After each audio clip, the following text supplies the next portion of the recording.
Alright, we're going to get started. Hello everybody and welcome back to the Dragon's Arcade. And we are continuing our Prince of Persia playthrough. So, let me remember where everything is. Range ability, unknown ability. Oh, shadow. There it is. Okay. L1. So, there's this thing. And apparently we have to, like, lure it back here and then do the shadow jump.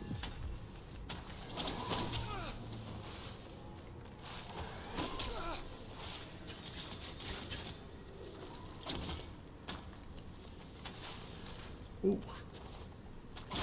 So again, we're just playing through, going through the game.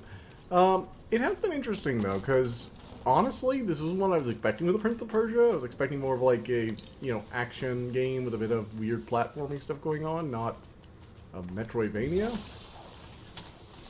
Definitely been a bit odd.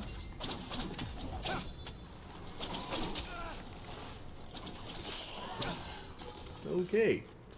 Well, that thing's annoying. I hate it when you get behind things and they kick you. I blame From Software.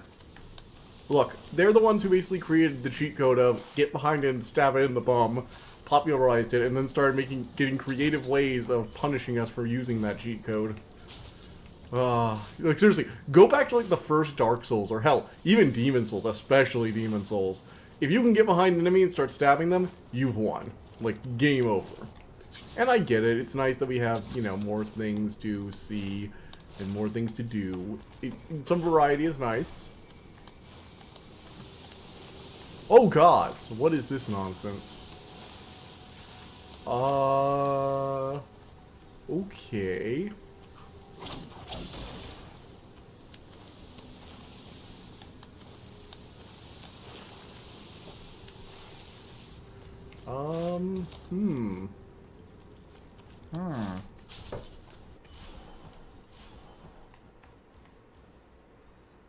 Ah. Shit. I have no clue how to get past that nonsense. Oh. Okay. So I guess... Oh, we have to go all the way around here. Don't we? Ah, God, this was the wrong way. Well, at least I got an item.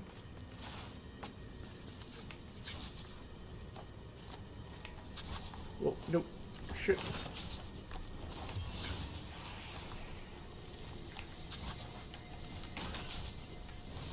Ah, damn it.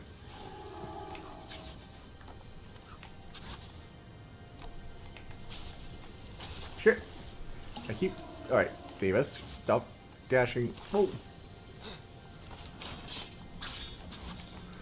Ooh. Oh, shit. Okay.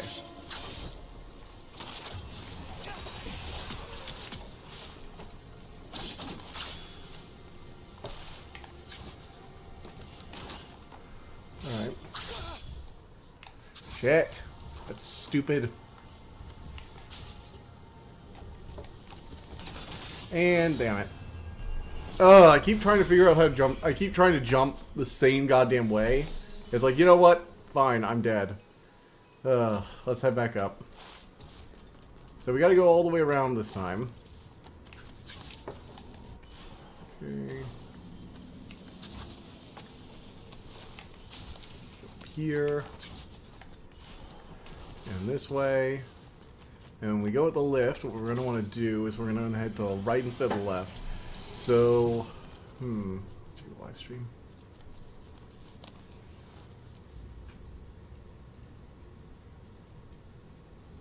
I'm just making sure everything's stable on that end. Okay, yep, that's all good. Perfect. Now, let's hit the right this time. And I imagine there's some kind of dumb bullshit we're going to do there. Do have to admit, this is like leaning very hard on the Metroidvania platforming, rather than just like the action style. I mean, movement abilities are key to all Metroidvania games, but precision platforming has never been one of my strong suits. Like, the most evil part of Hollow Knight for me was the White Palace. Good gods. I mean, that place was just evil in general, to be fair. I think I've rarely ever seen a place so horrid. Just nothing but endless buzzsaws. And if you hadn't gotten good at pogo hopping off them before, oh boy, you will be by the end. This is fairly normal, honestly, for Hollow Knight. They had a few segments like this.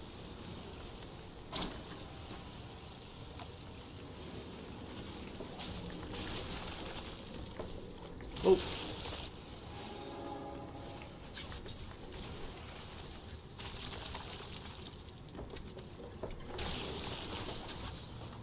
Yep. Okay, so top of here. Ooh, what's this? Head up to reach the elevator. Okay.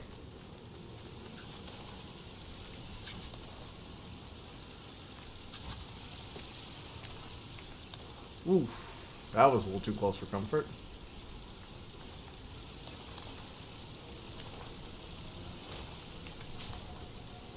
Alright, Davis, come on. You got this.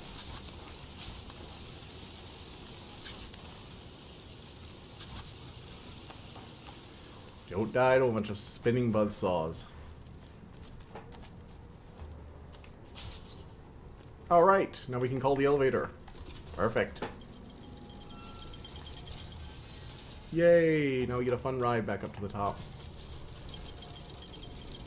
So apparently now we have to head to some kind of sand pit. I do like it when Metroidvania games actually give you, like, quest markers and stuff. It's very helpful. Ooh. What's this place? Hidden floor?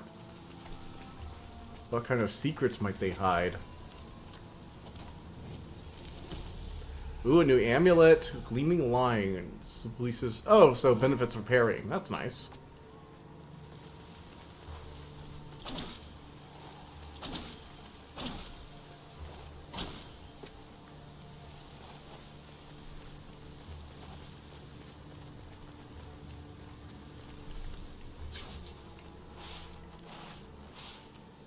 You know, I'm surprised we haven't gotten some kind of, like, height like, extra jump of some kind. Like, basically everything gives you some kind of bonus extra jump. Double jump. Even, like, Hollow Knight does. But usually there's a downside to it. Like, you have something like the Metroid Shine Ball, or whatever it is. I forget the exact name of it. It's the electric buzzsaw thing Samus can turn into, where she, like, electrifies and does that extra jump. And the downside with that one is, hey, you can't do anything else afterwards. You're basically, you know, stunned you have to do all your other movement stuff before that. Welcome. You have Hollow Knight, where it was just a small little bonus. I mean, it was kind of just a double jump, to be honest, but it wasn't as high as a normal jump. So there was something, you know, some of that. Ooh, some Xerxes. Use the sound, slightly increases environmental damage. None of those are great. Let's increase potion efficiency. Potion efficacy. Sorry, not efficiency. Efficacy. Two different things. Hi, Sargon. No, I don't want to buy a hint. If I'm gonna play a Metroidvania again, I'm not gonna buy a hint, Ubisoft.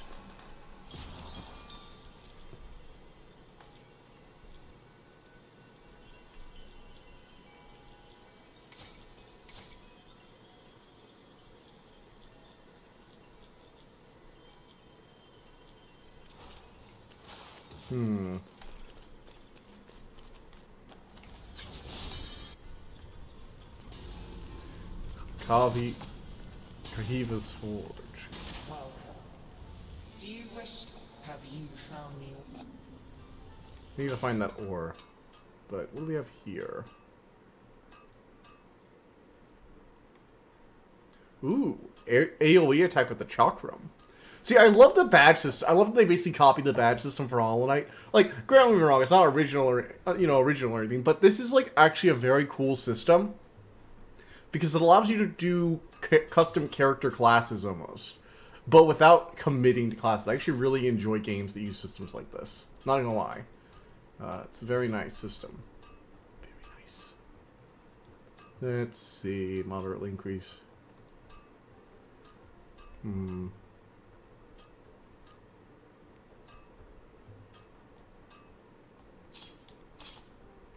Ah, I wish I could have gone to Will of Rostam too. Would have loved for moderate damage increase. I think I'm going to get the arrowhead increase too, actually, because I think I'm going to keep that equipped, just because it's nice to have. Letting arrows actually do decent damage is very useful. Like, even if they're limited, you know?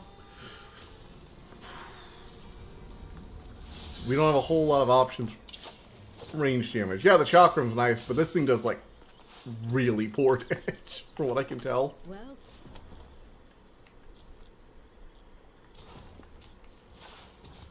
Alright. Whack whack tree, show me the way.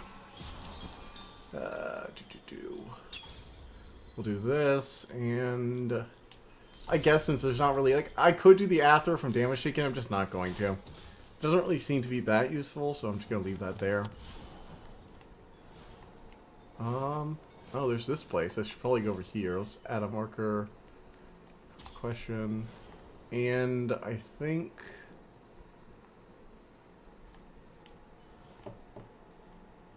What is this? Is this the sand pit?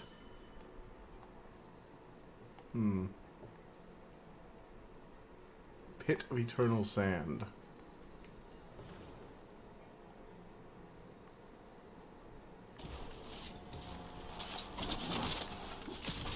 Whoa. Whoa. Oh, great. He fires behind us, too.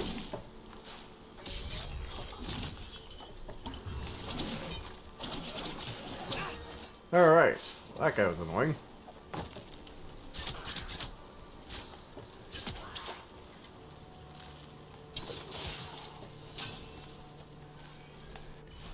Okay. Now what do we got here? Alright, what's in this place?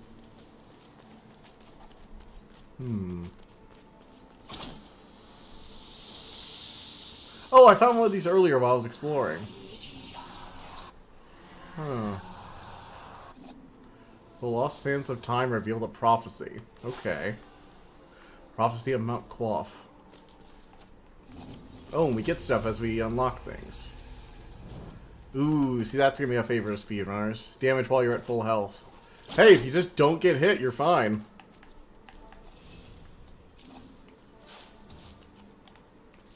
Okay, so we got some kind of temporal nonsense going on and a prophecy, because time wasn't complicated enough in this place. Ugh. Can it make up its mind as if everything's already happened or not? Trying to see here. So this is the entrance I was at. Here, Haven. I'm guessing the Pits of Eternal Sand are like down here? Is that? Show legend.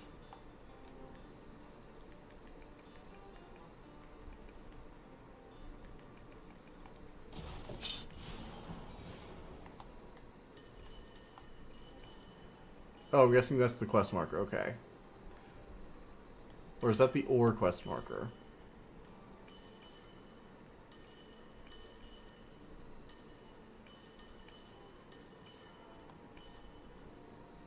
Probably go talk to Audubon as well. Old woman who needs my help. Blah, blah, blah.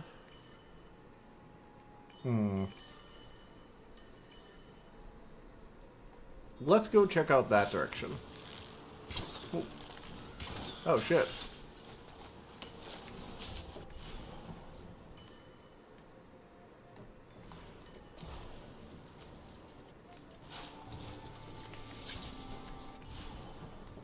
Nope, not this way. That was a dead end. I really wish I could just go back to the walk tree whenever I wanted.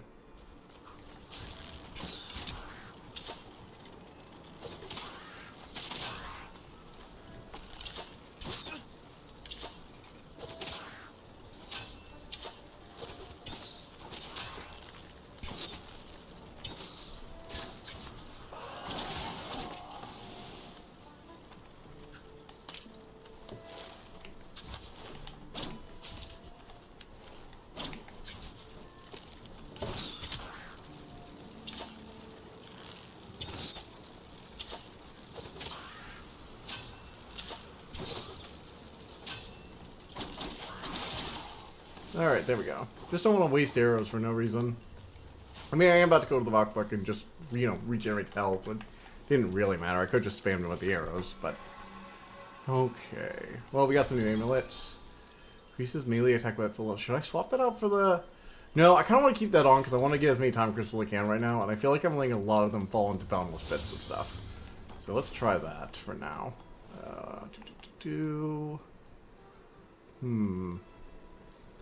So let's try coming down here. It's the pit. I think it's either the ore quest or the pit of eternal sand. Either way, it'll really be good for progress. So we're gonna head past. One second. So we have past here, past the statue. Going. Do we go down till the statue happens? Yeah, let's go down when we get to the statue.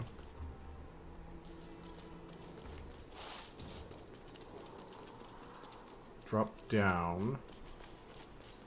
Ah, the backtracking. How I love it so.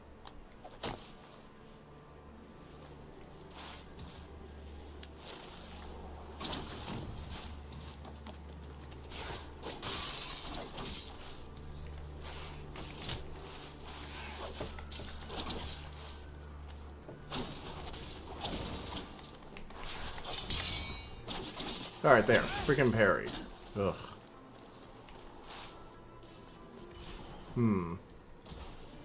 Oh my. Nope, that way was not gonna work.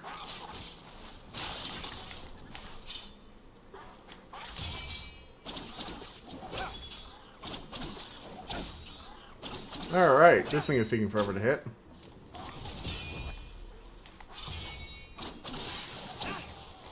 But eventually it dies, like everything else.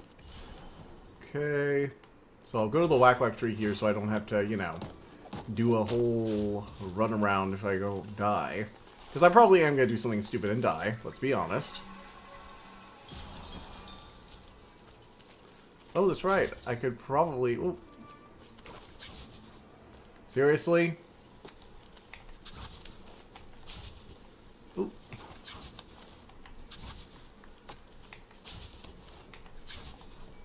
Alright, wait. Let's do this. There's probably some kind of double jump power that could get this easier, but I'm just going to do that. Hey, what's this? New skin? Oh, joy. Skins. Fun. Because I really care how Sargon looks. I mean, obviously you go for blue, right? Blue is the superior color over pure white, whatever that scarf is. Don't really care. I like the blue scarf. Or, what? Is it a scarf or like some kind of belt? What would that qualify as, actually? I'm a little curious. Maybe like a... Is it a garment? I'm not really sure. What would a garment be? I'm not exactly a fashion expert, so...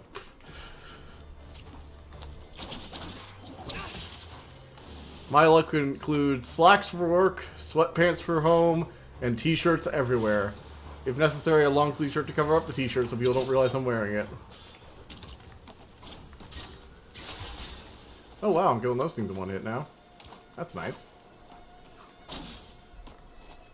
Hey. Okay. Oh wait, no, I was supposed to go down here. So I was supposed to go downwards over here.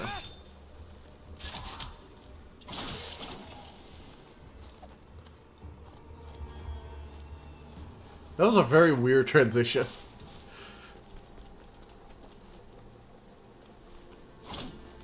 Ah, and you need the chakram to go any further here. That's why I couldn't find it earlier.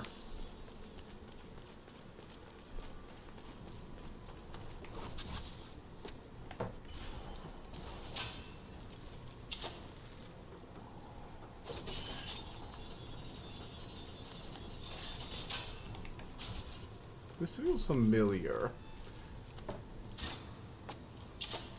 But this does not.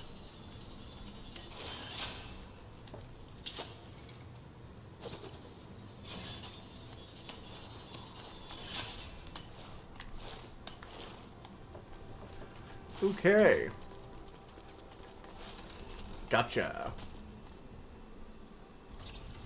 Oh. Wait, what? Oh, it was a booby trap. Okay. Shit.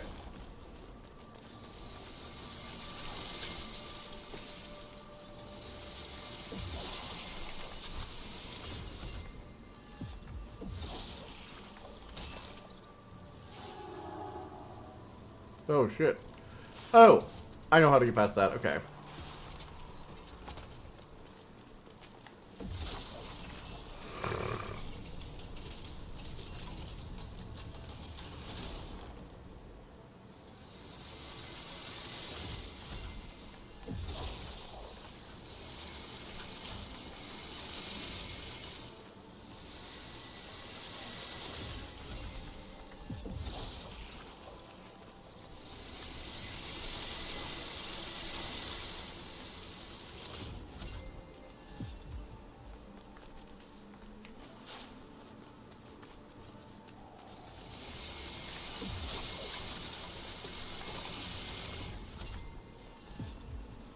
Yes! Got it. Alright. You got that ore for that goddess, the blacksmith goddess. That'll be cool. Kava. Hava. Okay. So, we did that. We still need to find a way to enter the pit of eternal sand. Let's see here. Quest line. Sunken harbor. And with the dark soul can help someone turn to the past and give a second chance to save some. Alright, well, where's the freaking quest for this? I'm guessing that's the pit. So maybe I have to go to the forest and drop down there. I wish I weren't so much an idiot. Okay. Slash!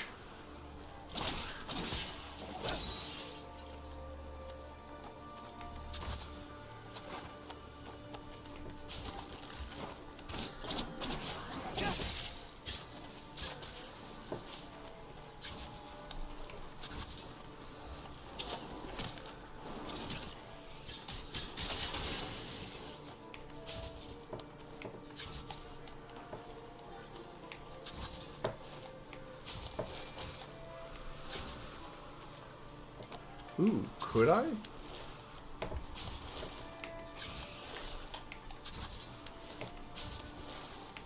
Holy shit. Was I supposed to be able to get up here right now? Who knows? But I found a chest. Nice. Ooh, I might be able to upgrade some stuff. That'd be cool.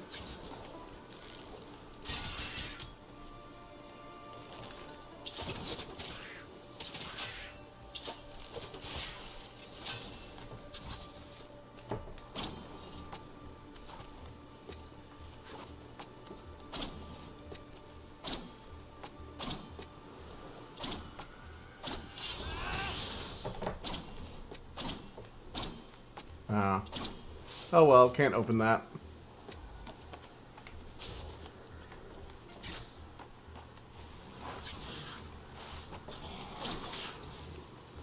Let's go.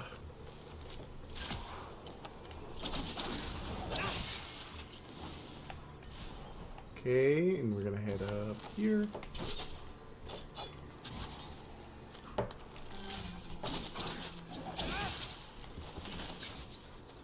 Well, we don't need that anymore. Let's go ahead and refuel here at the Blackback Tree. We're gonna head back to that main hub area, and then we're gonna... I really don't want to ask for a hint, but I'm not sure where else I could really go. I'm gonna try to go to the forest and see if that will fix it. And if... Oh. Alright, wait. Let's just not fight this thing. What's that? How about we not fight that?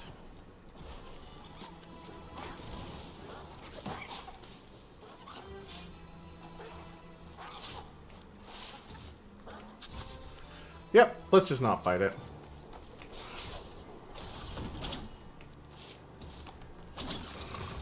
All in all, I've actually been having a fun time with this game.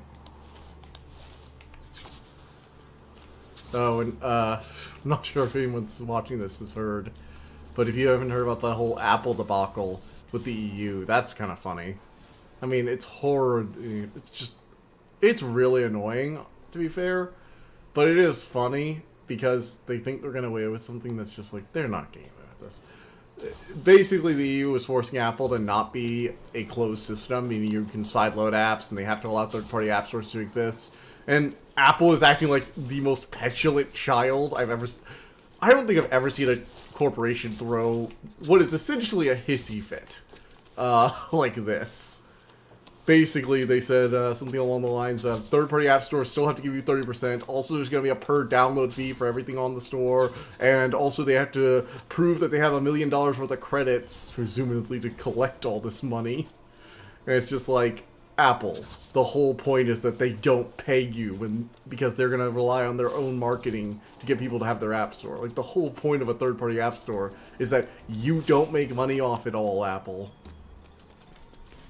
And recently, I was watching one of the Linus Tech Tip videos, and they said something like, wouldn't it be ridiculous if Microsoft made you download all exe files, like all applications, anything from like a calculator to a video game to a word processor, if it all had to be downloaded to the Microsoft Word Office store. I'm not talking about their application, like the software they make. I'm saying like if every piece of software had to be downloaded from Microsoft, people would freaking riot.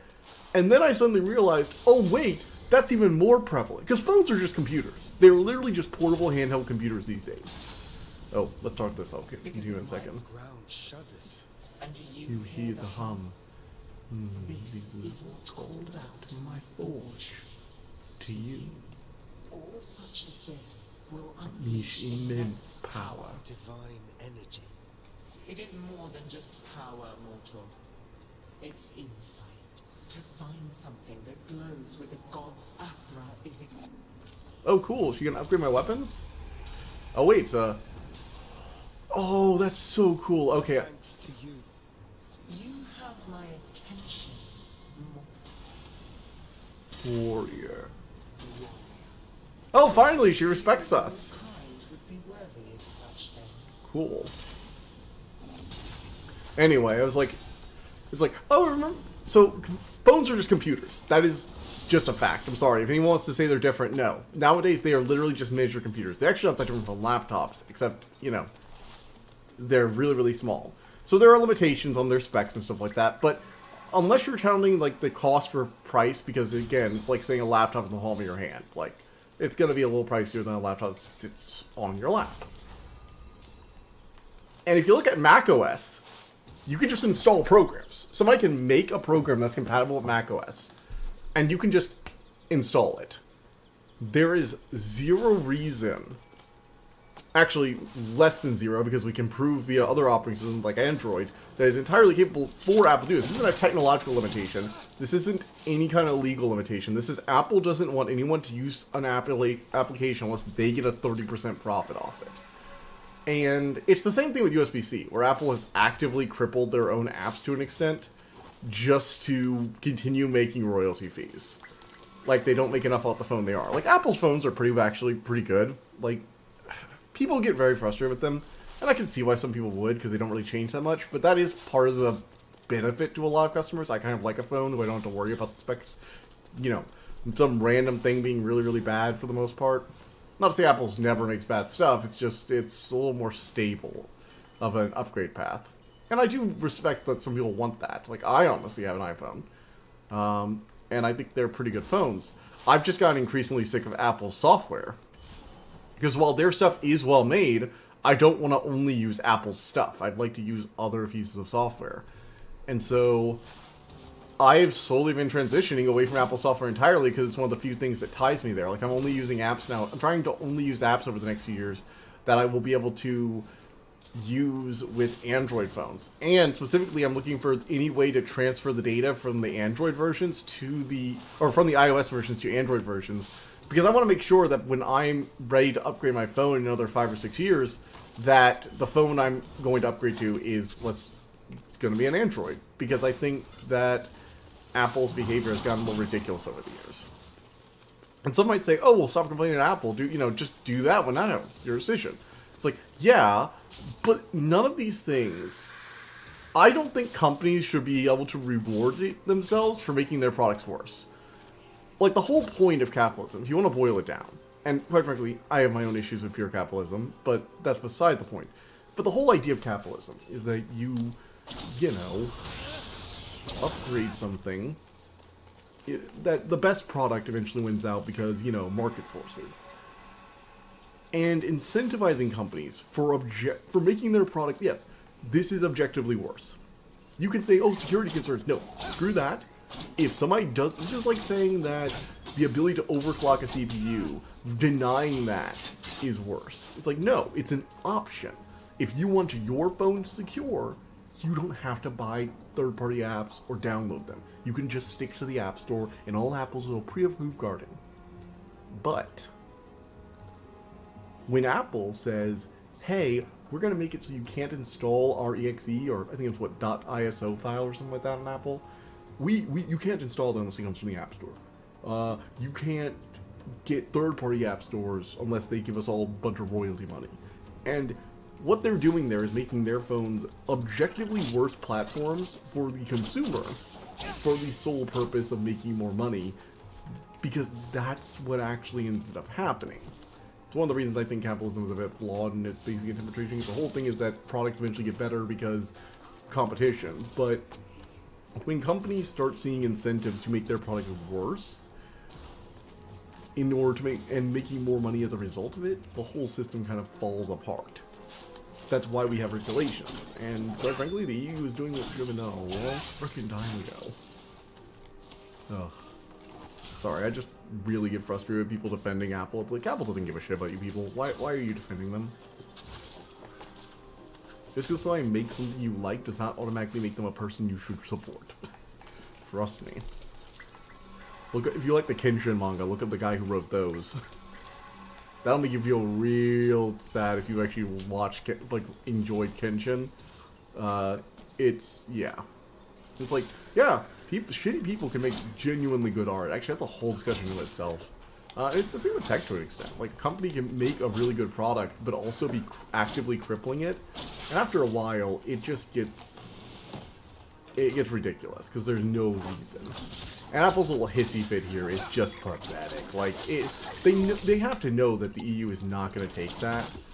The EU has clearly actually has people who know what the fuck they're talking about making these laws, because they account for things that just the US doesn't even think about.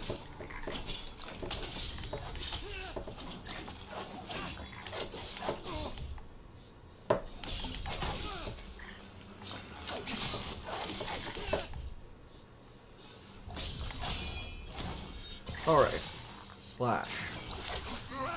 Oh, damn it.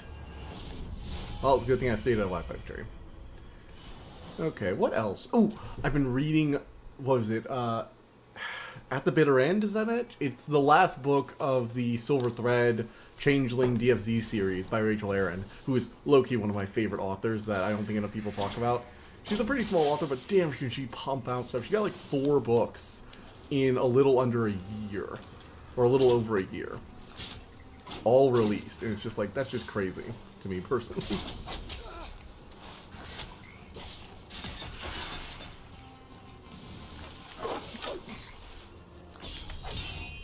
And slash.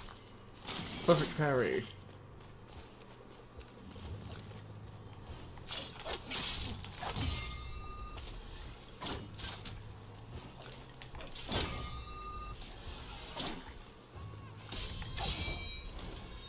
Ah, don't you love parrying?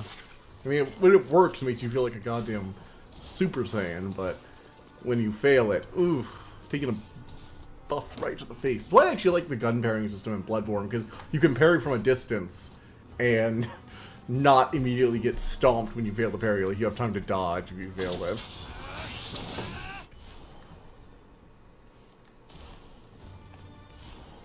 Isn't there a boar I'm supposed to kill or something?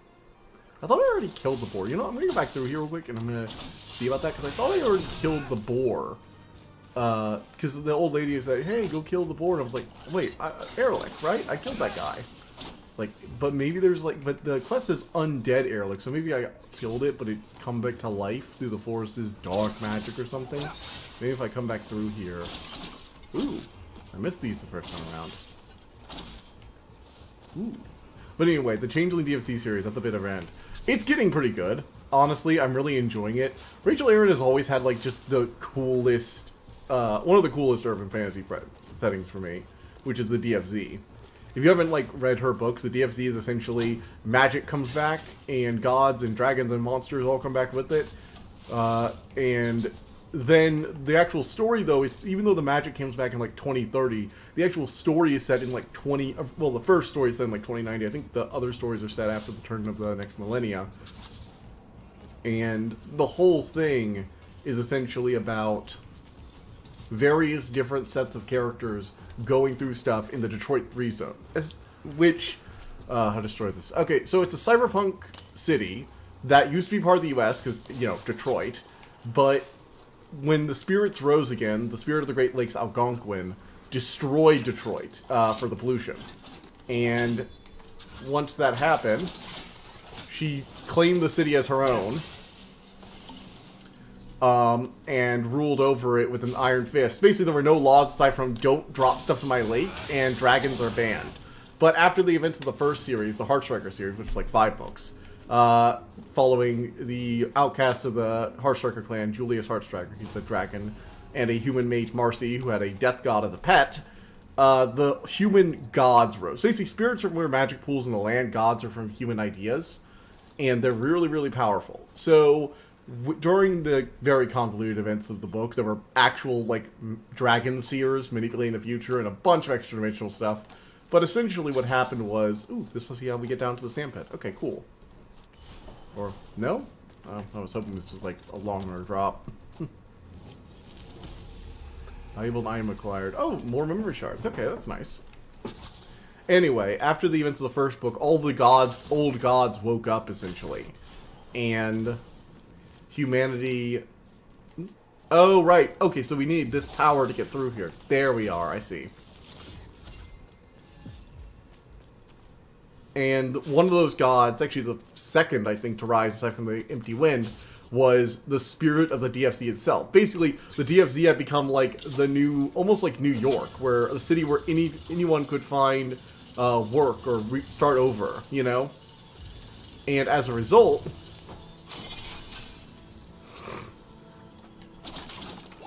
it had become a city that had essentially embedded itself hard enough into the collective human consciousness.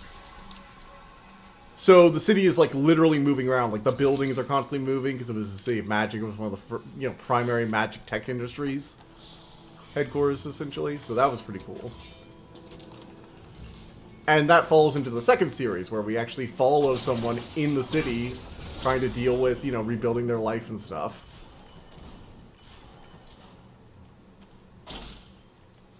So we followed Opal Young-A, and she actually became like a priestess almost, but she kind of gave that up and became just like a partner of the DFC spirit. And they had their whole thing with Nicholas Koss, I believe his name was. So that was a whole fun thing. It was basically a rival god that was trying to muck into the DFC's territory, and Opal got caught up in both that and dragon politics because of her adoptive father. It was a whole thing.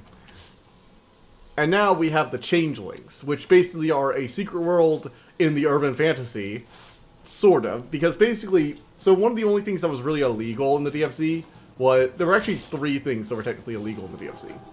Originally, there was no dragons, there was no dumping stuff in Algonquin's Lake.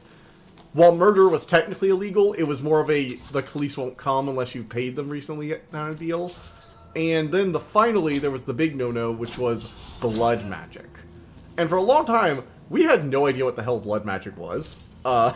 It was basically just this scary magic. Only thing we knew is that originally, basically when, in the first series, there was this moment where Julius decided to reveal he was a dragon and had Marcy pull on him for as a magical source. And at first she was like, no, that's blood magic. That will, like, taint my very soul. He was like, no, seriously, it'll actually be fine. I'm not human. So all we really knew is it involved tugging on someone's magic, and it was, like, super taboo. Like, really taboo. Like, you don't do this at all, even if you're dealing in illegal stuff. They were essentially the mages we knew nothing about, too. Because, again, all we knew was that it was really, really bad. And that it involved dragging magic out of other living things. I mean, we can basically do the math ourselves to an extent, you know? Oh, yeah, they're basically probably magic vampires. So that was interesting. And now we follow a changeling. So they're also fairies. Their powers are basically they can manipulate reality, but only if people actually believe this is real. So, you know, they can shapeshift into basically anything they want. But if people still look at them, there are too many people that look at them too closely and think, hey, that's not how a human face should look. You know, uncanny valley effect. They'll start to literally melt because of the gossamer melting. And they were a cool addition to the system because there was always a whole magic influencing belief, creating gods thing going on. But this really added some flavor to the world with this underground fairy society. Because it actually made sense why they had kind of fallen by the wayside. Their whole thing was that they used to be a lot more powerful.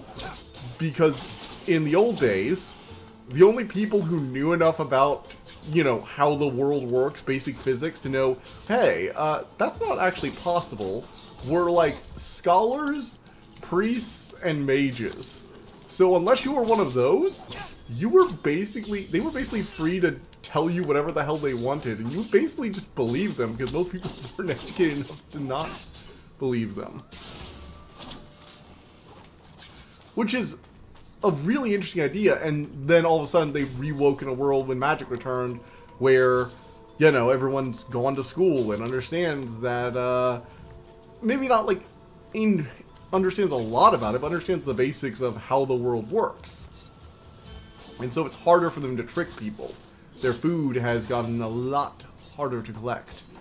And as a result, they've scurried into the, you know, burrowed underneath everything down below.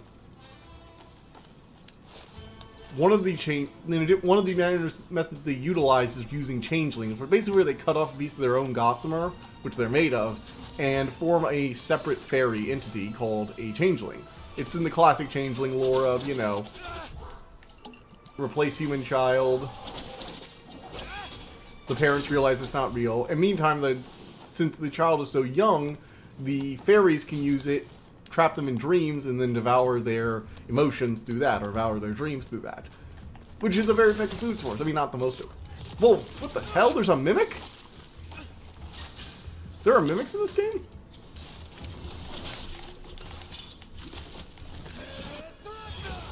Ragnar!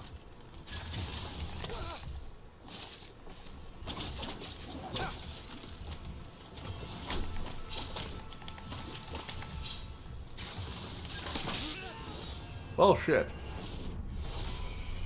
I got killed by a mimic. And basically, changelings aren't meant to last long, so she was falling apart. The parents of the kid she had been made to replace, and again, she didn't really know what was going on. She was left with like copies of the memories of the kid. All she really knew is that something's gone horribly wrong, and I can't, you know. I'm falling apart and nobody's going to help me. And people were getting increasingly uncomfortable because the fairy magic was becoming more and more undone over time. So it's like a part of them now more clearly knew that she wasn't quite right.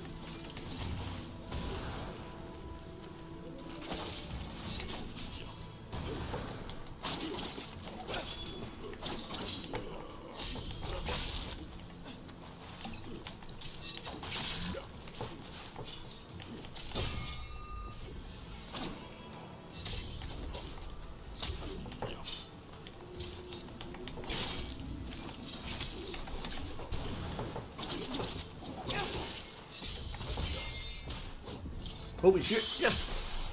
Got him!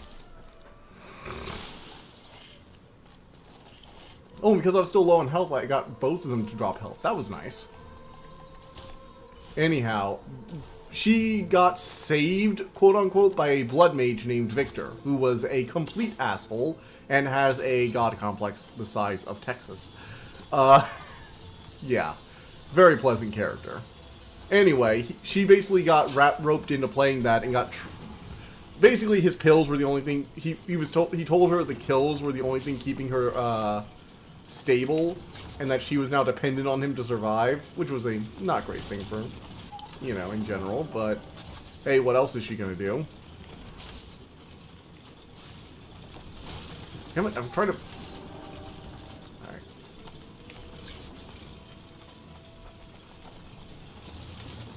Oof.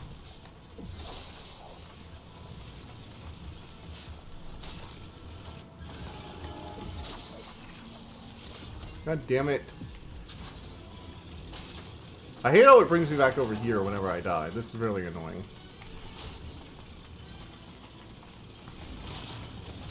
Oh, shit.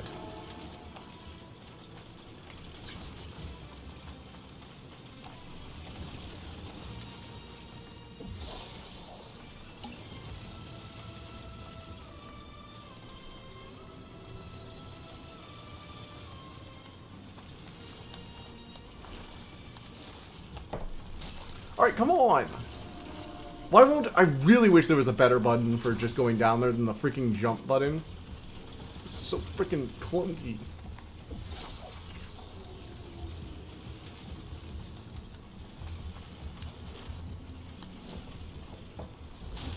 Oh my god!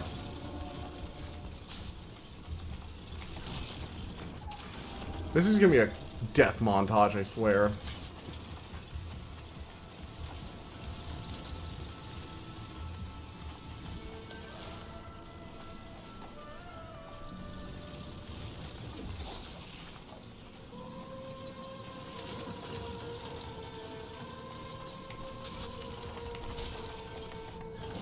Oh my... Why is it sending me all the way back here? There was a safe spot. I was in a safe spot. Come on.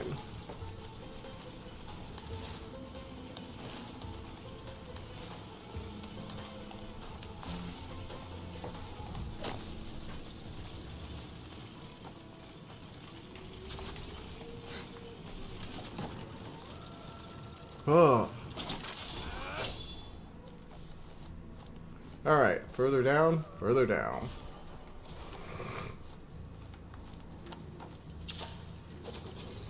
Let's see. Whoa!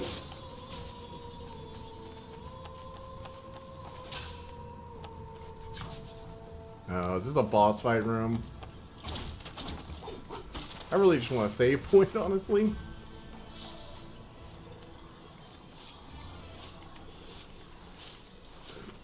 Oh, thank goodness. Anyway, the first book was basically Lola trying to figure out what happens when Victor mysteriously vanishes without saying a word. Because again, he's an asshole.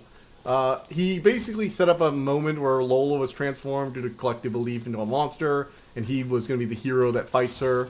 Lola managed to walk away from the conflict, which prevented his full ascendance, because, again, basically in this world, when humans think about stuff, every human can move magic, but some can move it consciously. However, you know, 0.01% of the average mage's power multiplied over several billion people is a lot of power. Not to mention the power mages can unconsciously channel. So, gods have a lot of magic backing them. It's basically like every human is constantly scratching at the bottom of an ocean, and when they're scratching at the same idea, it can carve massive gouges that can carry huge amounts of mana. So, what happens... Whoa.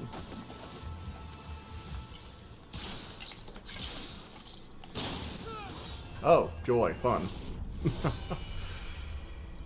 So, Victor was going to basically become the hero that destroyed the monster that the gods and the dragons and the various Merlin mages could not defeat.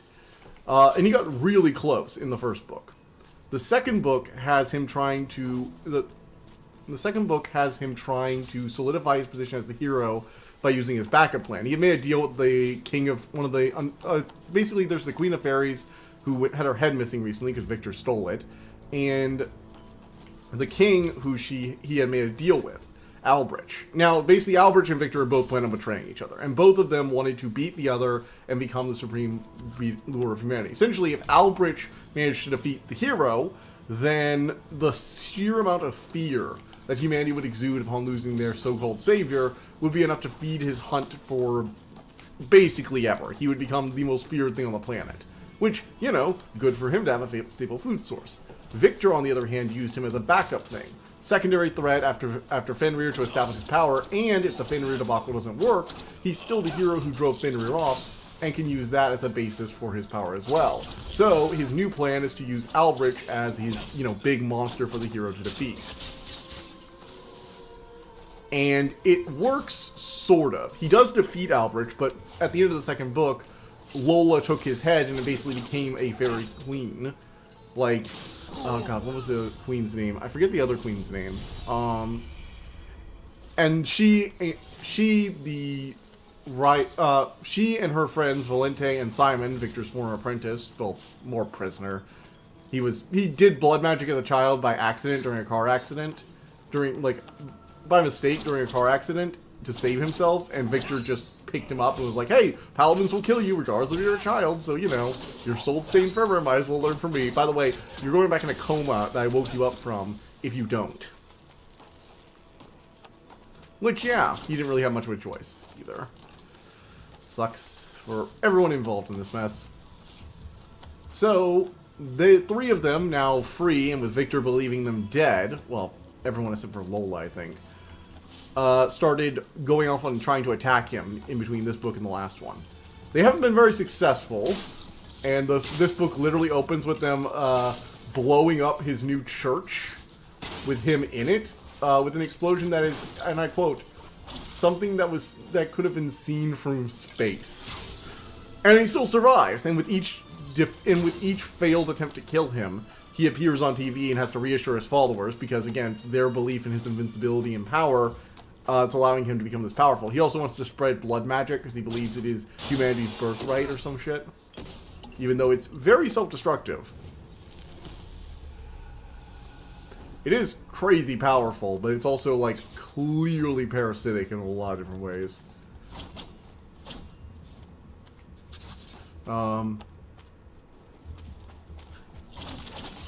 So that's where we are right now. I've gone about halfway through because I haven't been reading it non-stop. But yeah, it's been a ride. This whole story has been like so much fun. And every time she comes up with a new story for the DFZ series, I'm just so intrigued by the world she made. Because it seems pretty simple on the surface. It's like Kamigawa Neon Dynasty. You know, you got a cyberpunk magic society. But it's more than that. It's just this really vibrant setting. Like, you've got dragons flying through the sky, buildings moving on their own, the spirit of the Great Lakes, who's still a bit salty towards humanity, but giving them a shot, and you've got gods rocking the streets alongside the DFZ. There's literally the best noodle shop ever, which is just the noodle shop run by the god of noodles. That's an actual thing in this story. I can light your way through some of Mount Calf's dark. Okay. Thank you. Oh, cool. He's gonna light my way, whatever that means. It's a very cool setting, though, and I think more people should read her books. Her name's Rachel Aaron. As promised. Oh, so we have a light now. He's just gonna show up and be a torchlight whenever we need it? This guy seems like he's really bored. Oh dear. Boss fight time? Yep, here we are.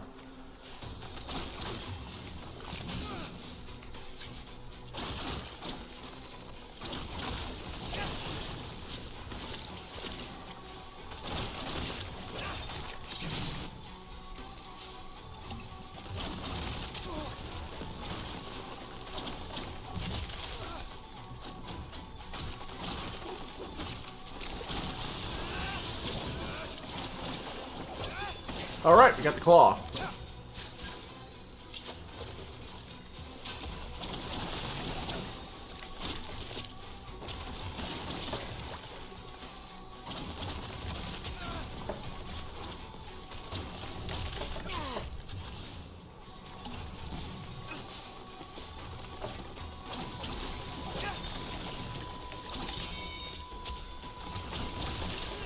Whoa.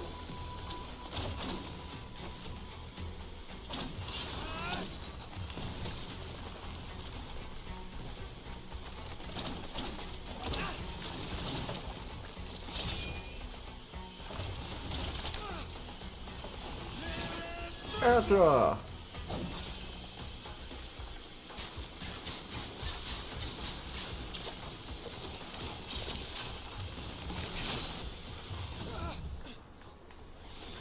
God damn it, I can't see my character.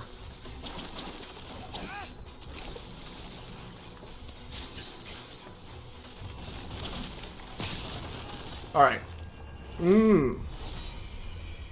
See, I hate it when a melee game has things like this. Okay. Enlighten you as promised.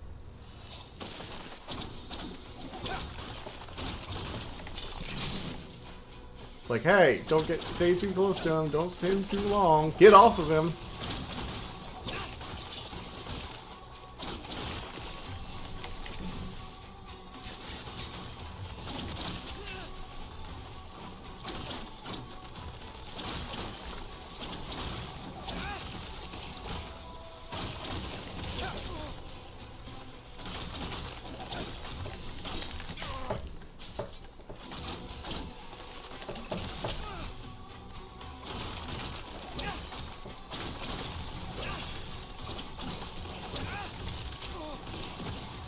And again, falling into that is just annoying.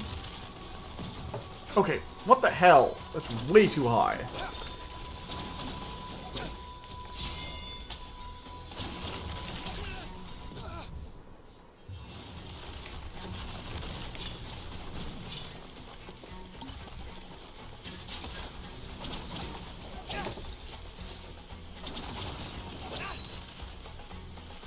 Alright.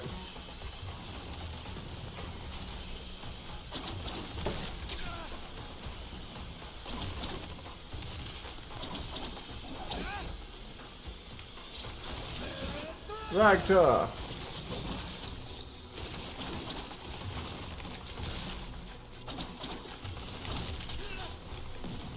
I don't like how many of its attacks are unblockable. That's really annoying.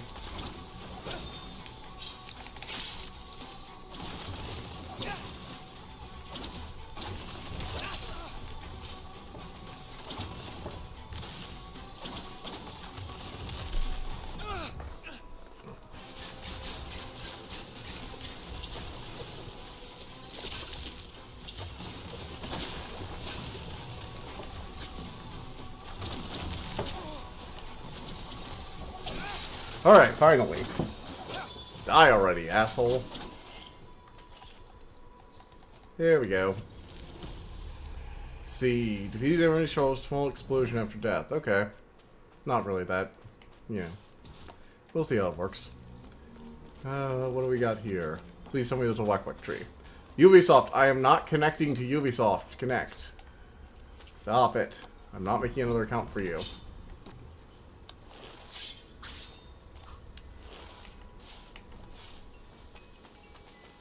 Oh, thank goodness.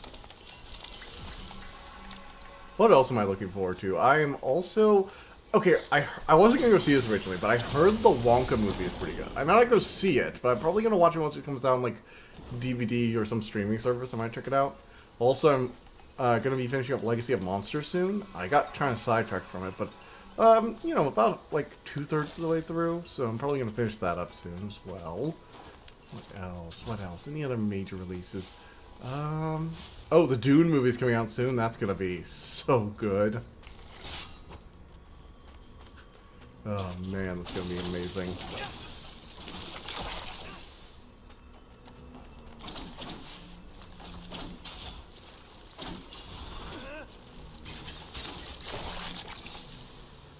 These are weird holes. Whoa! Well, those things rip me apart real quick. I've come to enlighten you as promised. You know, usually they make you traverse a dark area without a light before they give you one. I kind of think that that's maybe a downside for this game. Like, I don't like necessarily doing that, but...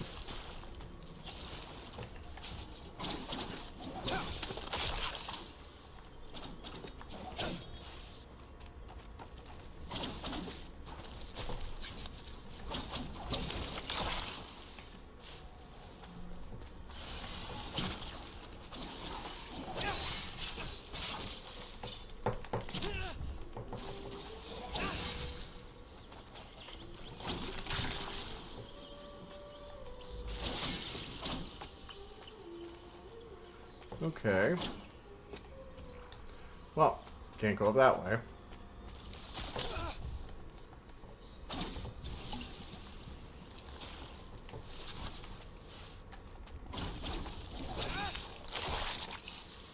Yes, further down to the sand pit.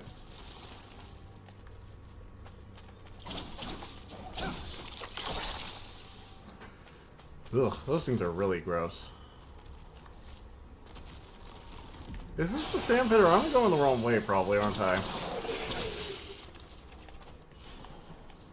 Like, Pit of Eternal Sands, this does not feel like it. It's not sandy enough. This feels like a... I don't know, a catacomb, maybe?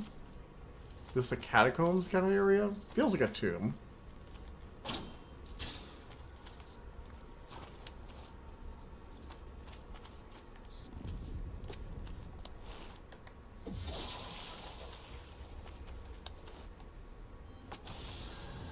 Ooh, cool.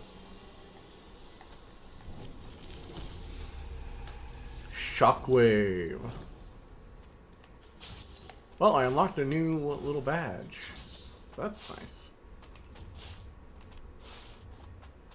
Another charm of sorts. Okay, let's head further down.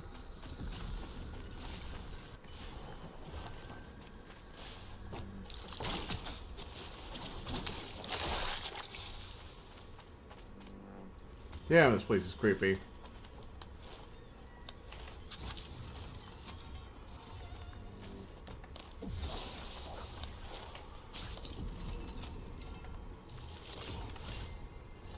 Yes! I'm so happy that worked.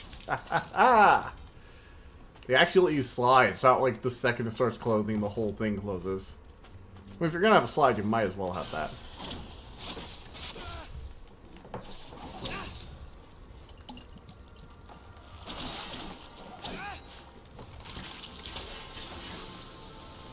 Okay, further down we go.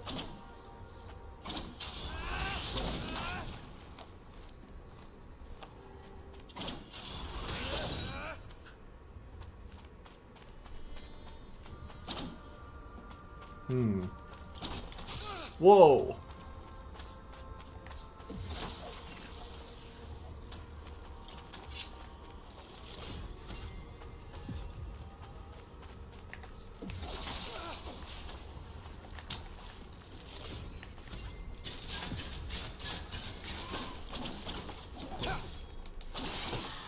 Alright, killed it. Rewards on mine. Ooh.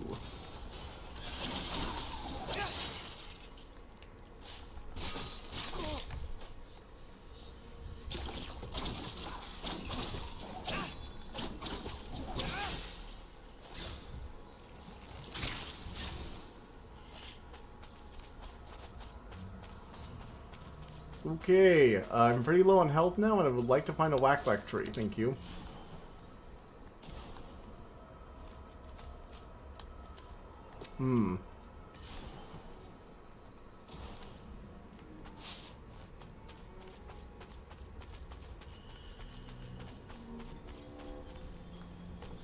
Yes! The chiming of a whack-whack tree. Our light cannot shine beyond the place of its beginning. Goodbye, Sargon. Nice Okay. one. You found another. Oh, so we have to find these places we want them to shine. Okay. Oh, well, I'm getting closer. Maybe this was the right way. Okay, I'm getting closer. That's good. Hey, so, you know, it ended up working out. What does that thing do?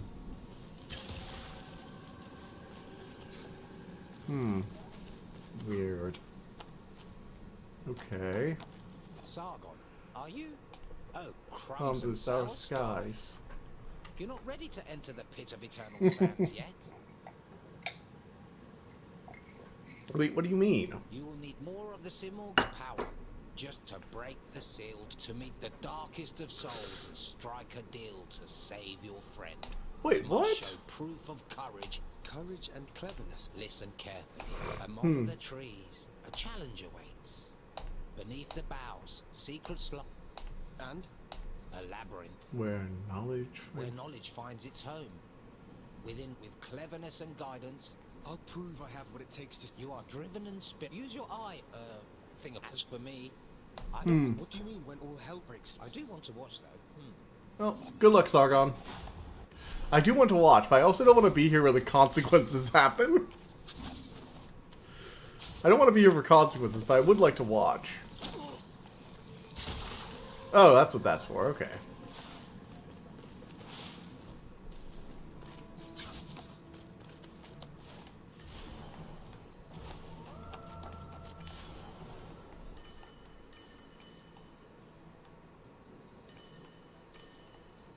Find 2 new time powers.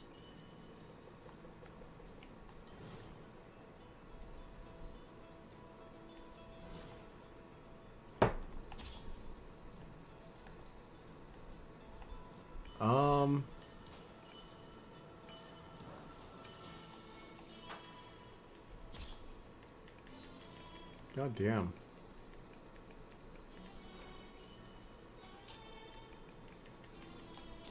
So, where are we going?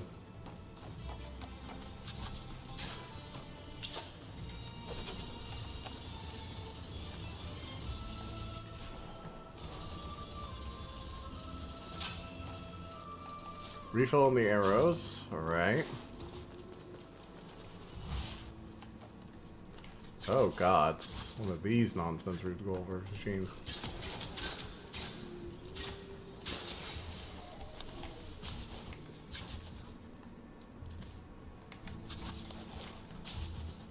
Ooh, that was close. All to grab a handful of little time crystals, but hey, it worked.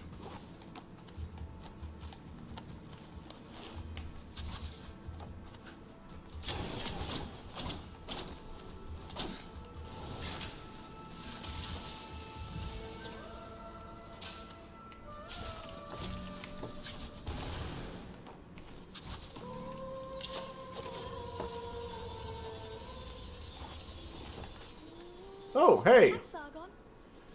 Yeah, I need a map for this place, please. Thank Lend you. me your Eye of the Wanderer. Alright, perhaps you glean some information about where the hell these feathers are supposed to be.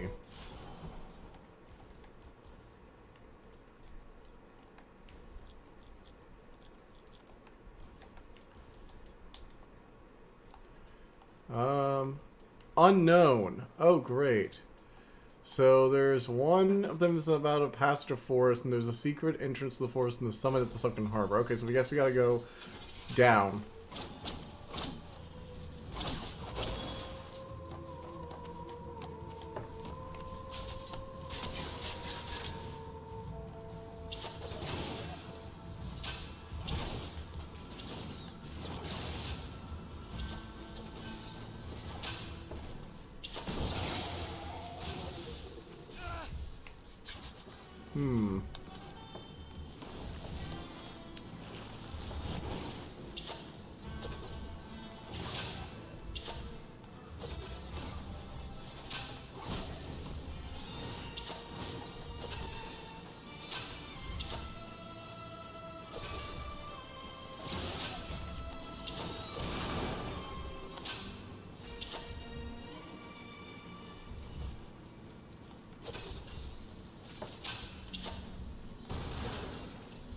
Alright, come on. We're just gonna cheese these guys.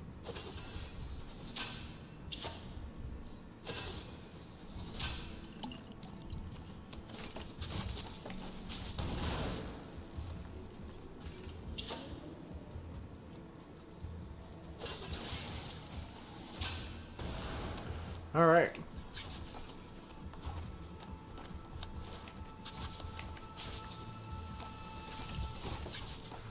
Whew. I like platforming challenges like this. Without the bit, spinning buzzsaws of death that give you instant failure back to the beginning. Can be actually rather nice. Okay. Whoa! Wait. Wasn't ready yet. Oh well. Yeah, let's go down to...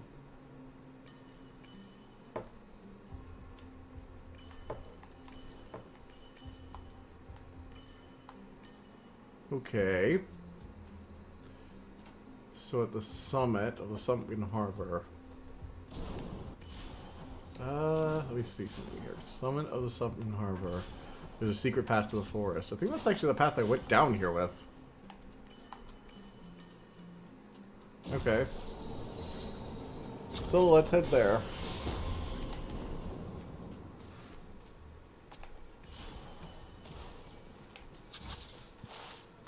Oh wait, let's rest at the tree. The Wak Wak tree.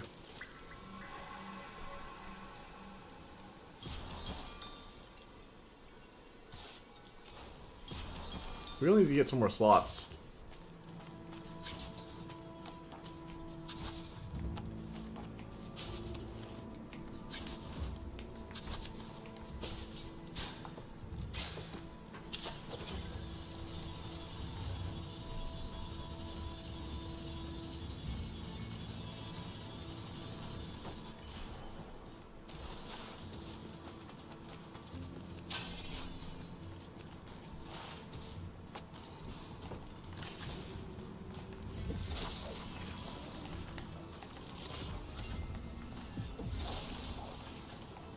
Alright. Well, nope. Okay. Place. Up. Move.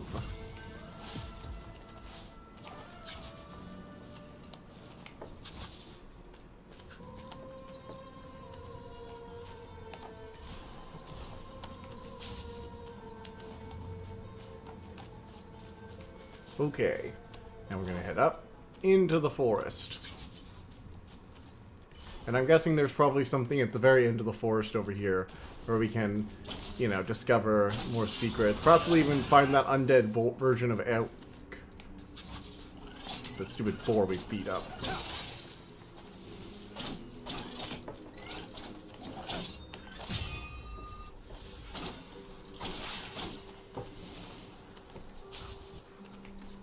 Alright, through here. Let's go.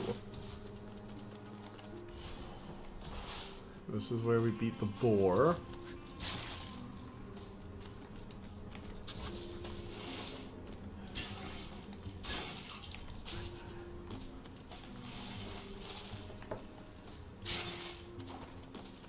Up here. And here. And we'll stop at this whack tree so we don't have to go all the way back up whenever we eventually die. And I guess head this way?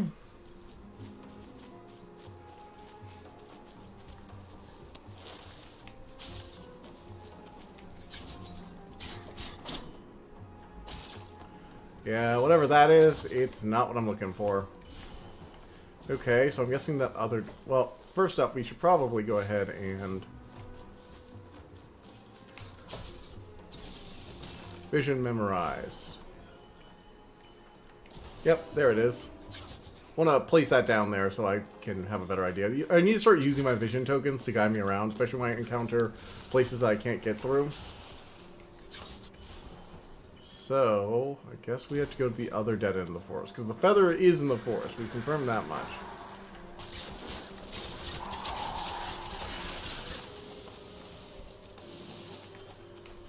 Oh, my arrows can actually kill this stupid fucking birds. Oh, joy, that. I don't have one of those little mini explosives. Okay, are there any other entrances around here? Oh, there it is. Okay, the one-way blockers. This must be it. See? Memory things can help.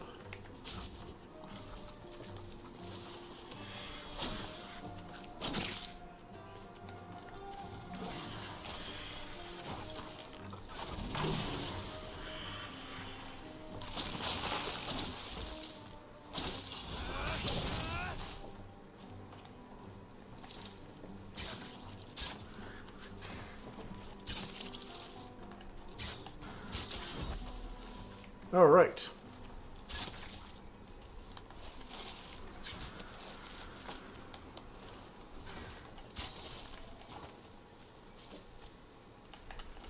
This is my walk tree.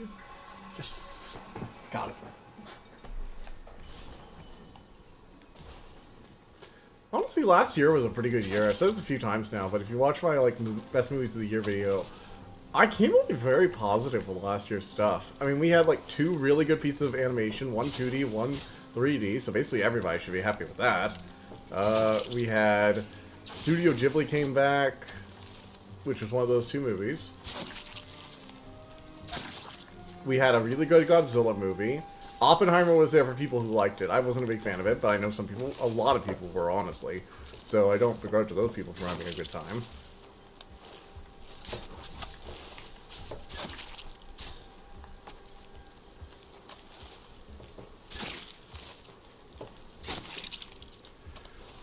What else? We had, the Last Voyage of the Demeter, which I know a lot of people did not like, but I really enjoyed that. We had a good D&D movie that can completely overshadowed by, whoa. Alright, wait, I don't even need to do this anymore, because I have this dash thing I can use to jump up here.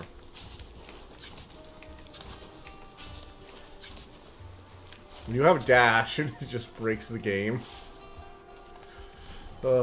Sometimes the strongest move in the game could just be a dash move. What else did I put on my list? That's on my head. I'm trying to think of something like... Oh, I did Shizume, another good animation. Seriously, animation last year was so good.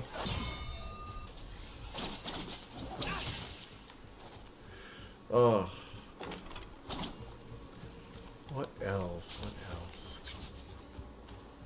I'm trying to think. There was like one other thing I think I'm missing. Oh, Guardians of the Galaxy 3. How can I forget that? Good God, that movie was amazing.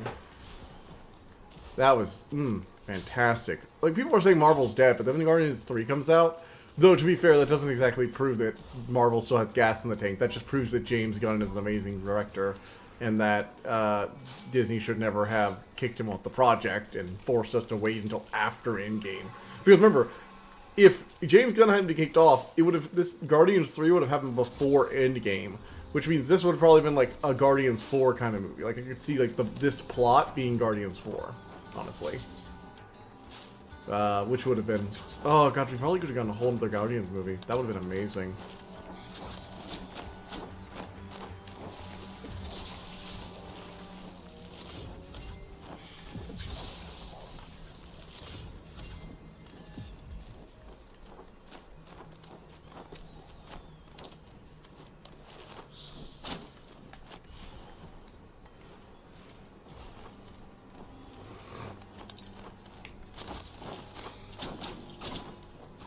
Seriously? I thought this was the way. This was not the way, it seems.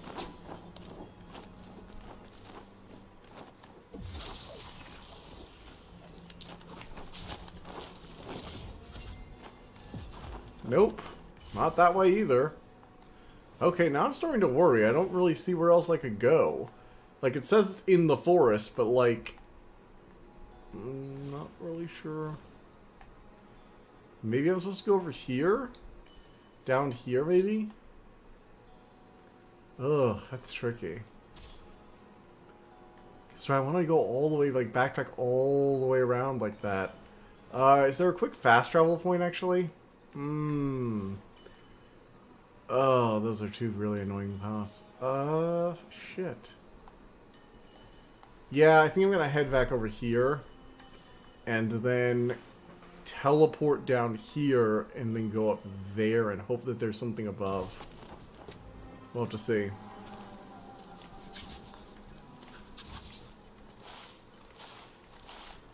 Ugh, that's really frustrating.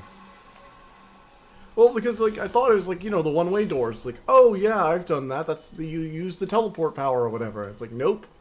And I'm just like, oh, okay, then. Guess I was wrong.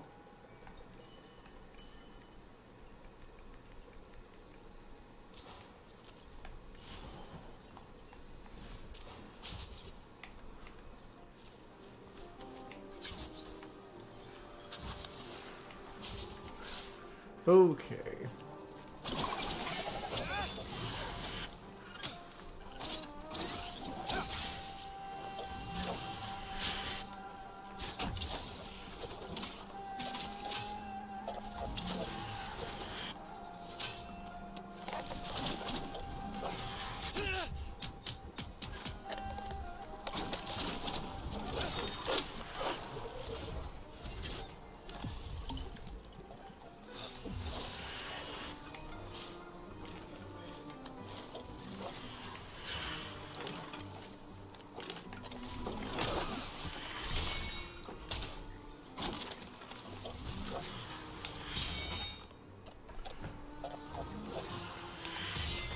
Well, I'll keep doing that until you're dead.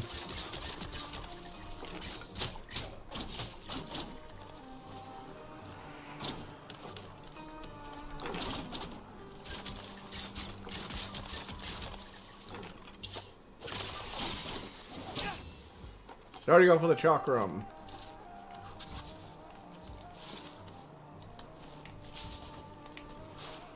Oh, I just love jumping off a wall and then dashing right back and climbing up the side. It's great. Fantastic.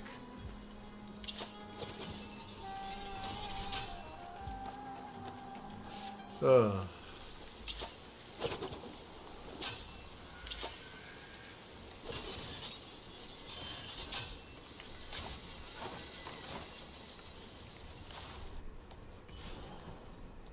Ooh, wait, can I... Let me see something? Can I get whatever's behind there?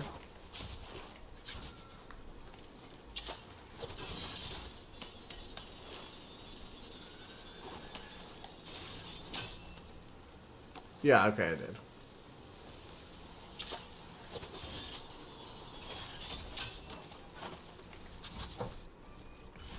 Okay, let's head back up here. And we're going to... Well... Go figure out where the hell we should go.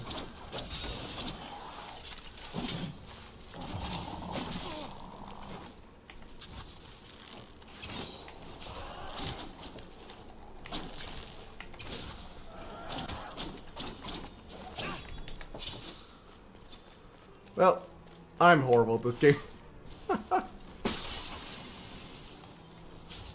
No, wait. Oh, crap. Oh, wait, no, I fell under just the right amount. Just the right amount of failure right there. Okay, well, we got a lot of time crystals, at least, so I guess we should, you know, talk about what we can grab. I'm gonna actually go talk to that goddess first, because she has some really good stuff.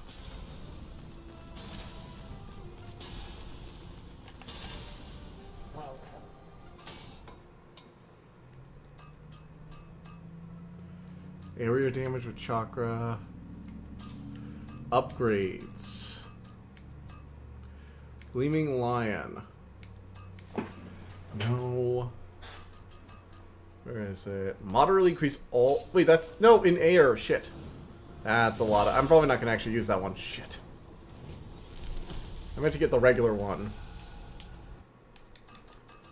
Ugh. I meant to get this one. Standard sword attacks. Hmm.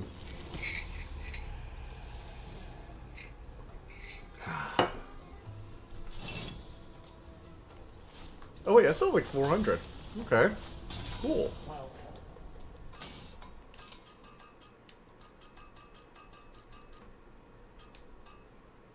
Hmm.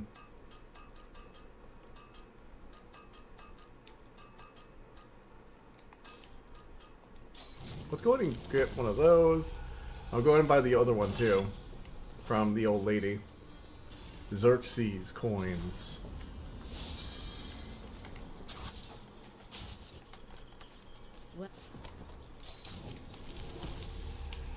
Okay. Old currency. These can be traded with the guy in the sewer, so I'm probably going to go back there eventually after I'm guessing in order to get the feather, I'm going to have to kill that boar again. That's my guess anyway. No, so what I'll do is I'll head up to the teleporter. And we'll go to... I guess we'll go back to that, you know, sand pendant trust, or sewers, I guess? Is that the place? Let me see. So let's see. Where... Ooh. No, come on. So... This will be... I've already gone the one in the archives. The Sunken Harbor. Let's go to landmines.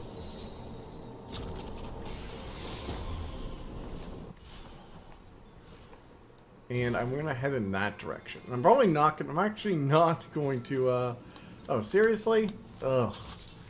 I hate one-way exercises like that. Okay, so I'm going to go this way. And hopefully get back up there. But I'm not going to rest in the walk-walk tree here because I do want to... You know, if I do die and I...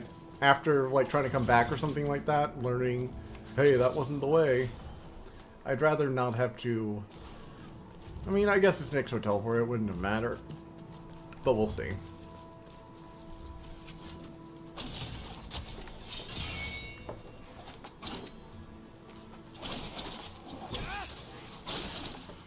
Okay, got him.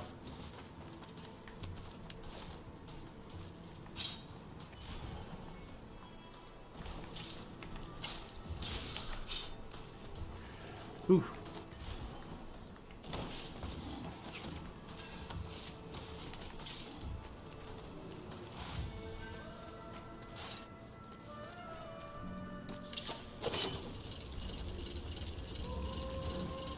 Oh.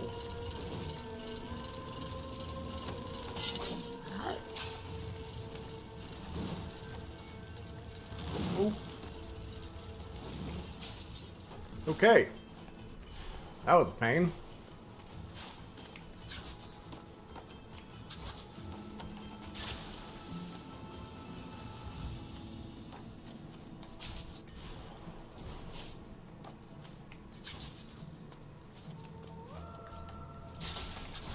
Oof. Barely dodged that. Look out for spike pits. They are a genuine threat. Oh, vines we can crawl. Whoa.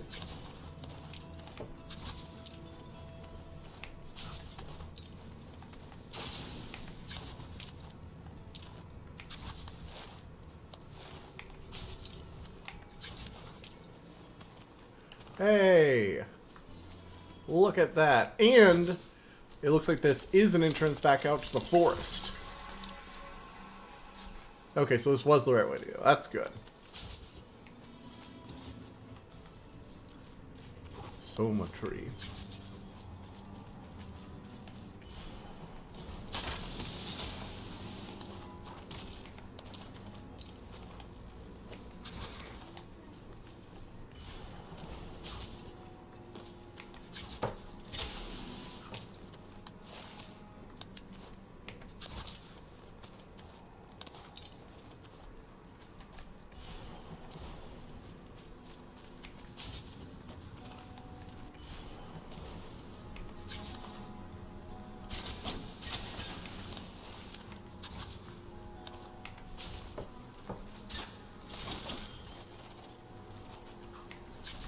Okay.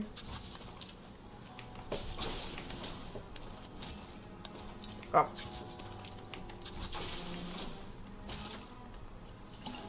That's a waste of a health potion, but sure. We're pretty close to a tree.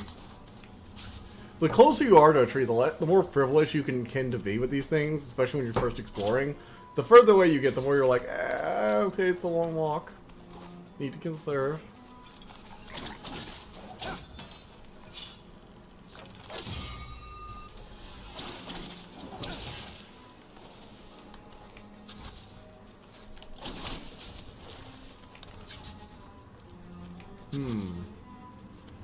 Yeah, not going that way.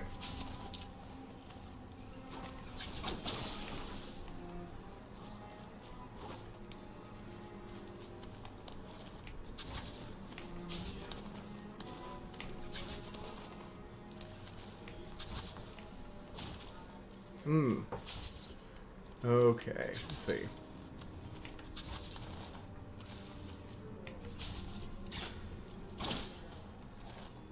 And winner is us.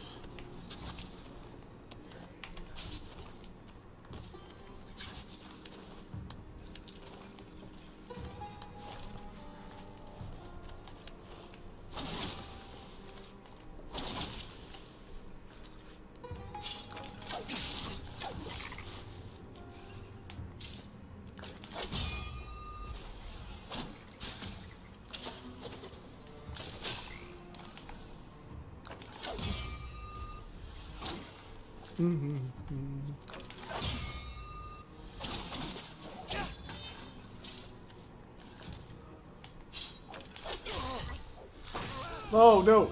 Shit! These enemies will rip you apart if you give them an opportunity.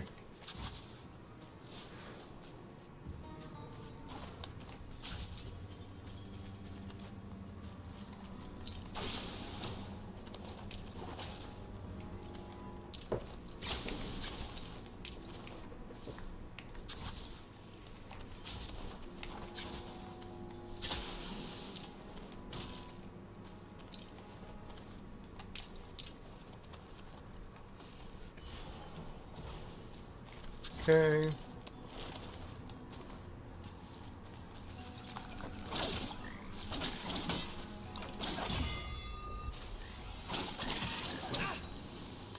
So does that turn bowl actually do anything other than let me push them out of it?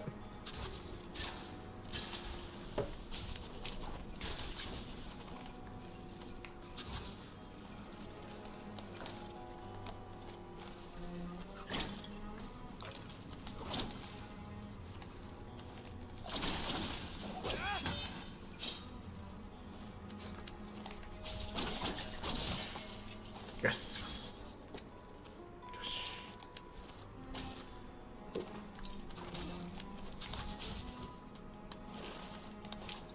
Okay, come on, bit by bit. Challenge. Run off. Alright, this is a whole new part of the forest.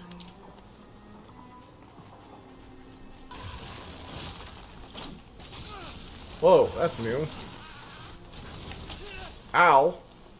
You know what? I'm gonna run away from that, actually.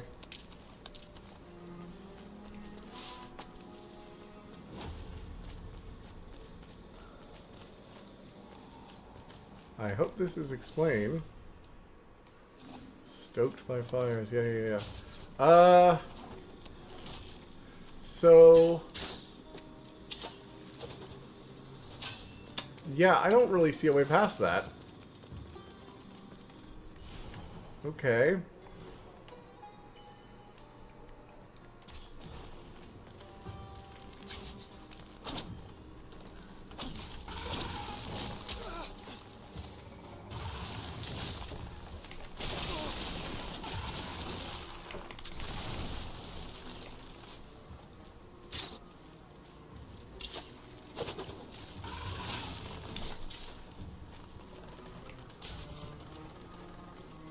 Yep, that's not the way.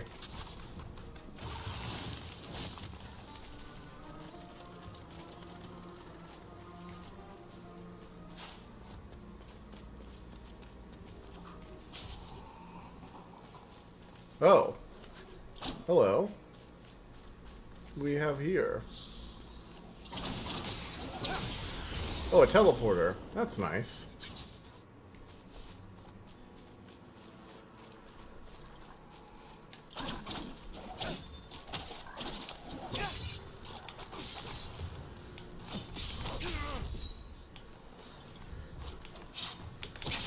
Oh, fun. I love how it paused briefly so I could just like, oh, arrows coming at me? Yeah. I'm dead, aren't I? Yeah. Also, I would have really liked to, wait. There was a tree? Oh, there was a tree! My gods, I forgot to rest at the tree. This is entirely on me then. That's hilarious. Okay, time to walk through all this again.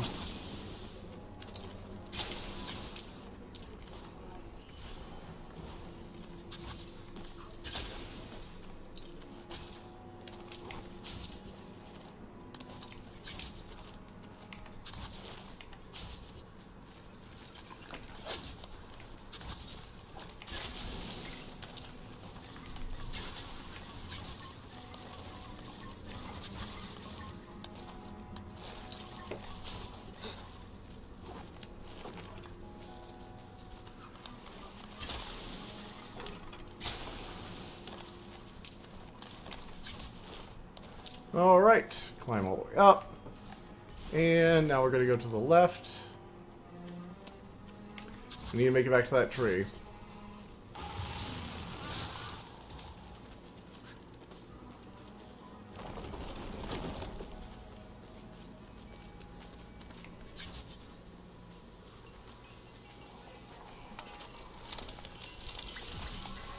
Wait, this is the Lock tree?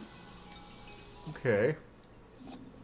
Soma tree. Whatever that spirit is doing, it's, that does not look good. Okay. Whatever this thing is, let's go.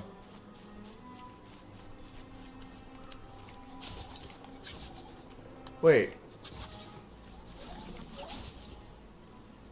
Wait, wasn't there a spirit or something here that killed me? Yeah, there was a fight here. What happened to it? Oh, was that like a one-time only fight or something? That was annoying. That's annoying if that's true.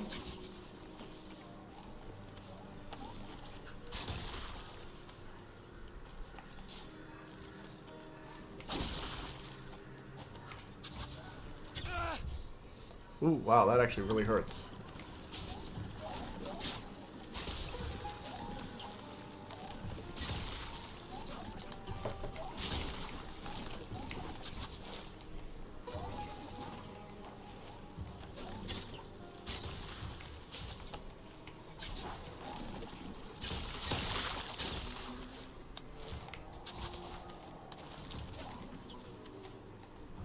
Okay, hey kid. You know my father? No. Though you're familiar. Vara. Var. This place. The I terrace have steps. steps. The Footpaths. But it's all broken. It's a real place that's fallen under a Curse. Am I cursed? I don't know.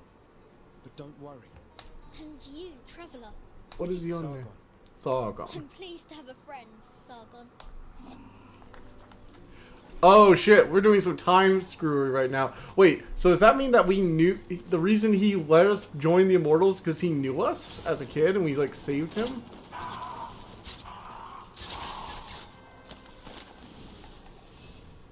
Far as reaches the star, she came to our world, made herself queen. Slaving gentle Kurmash, benevolent guardian of all creatures great and small, the scroll screen fed upon the attar of the forest, made these innocents impure.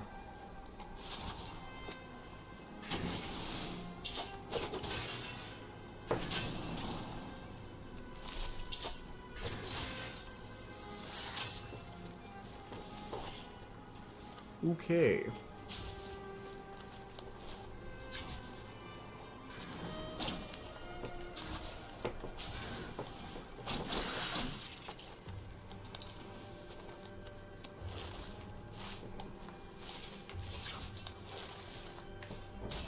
Oh God.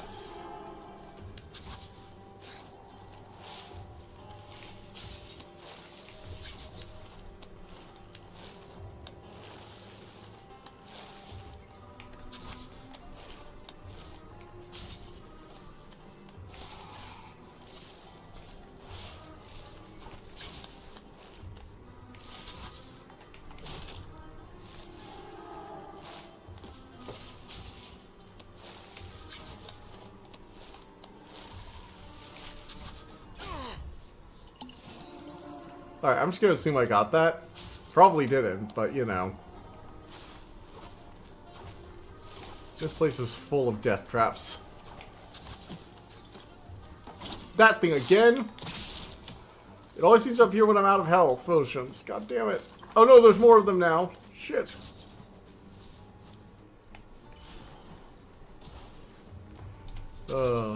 Really hoping. Whoa, shit!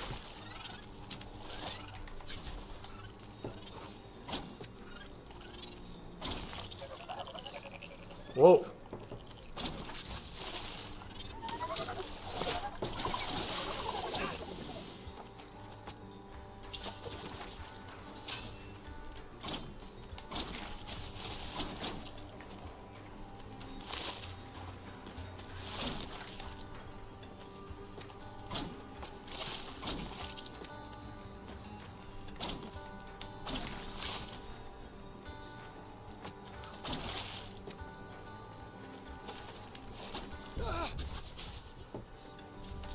Okay, I don't like. Davis doesn't like.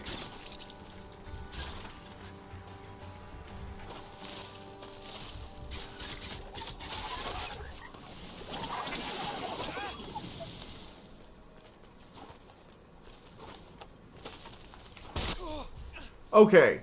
I really hate those little bugs. Oh, and of course.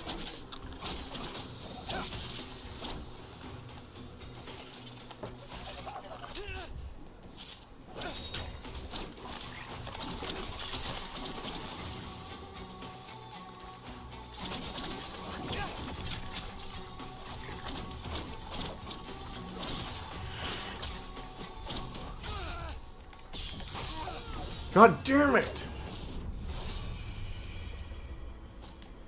Ugh. I'm gonna rip them in half, I swear. But not right now. Honestly. I just want to get the next feather. Get further into the story, you know?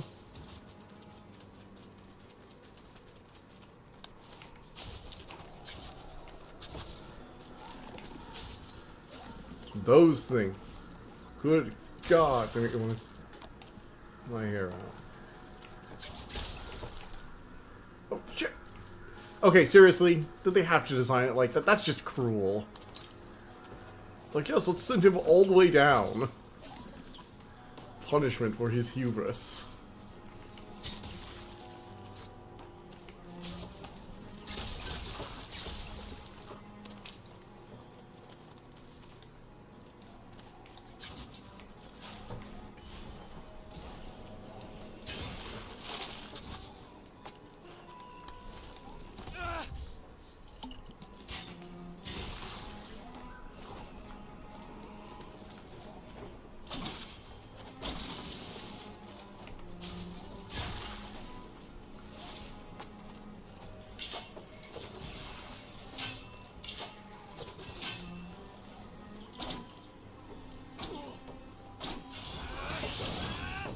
Nope.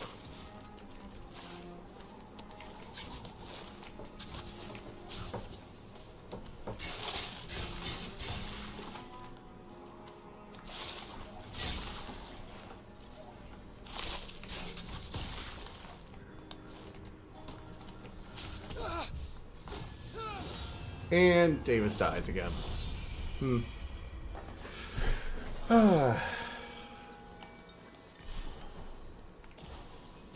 Yeah, I suck at this game.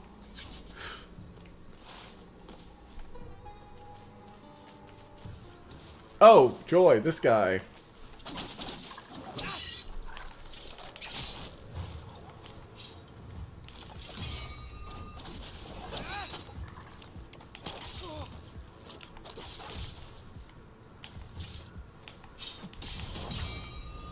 Oh yes, I actually got him that time. Hey! Oh, of course, more of them are gonna come.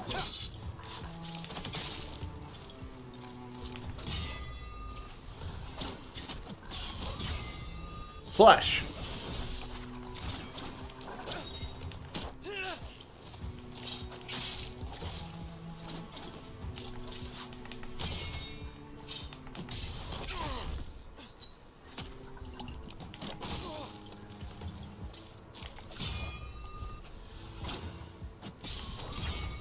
And parry.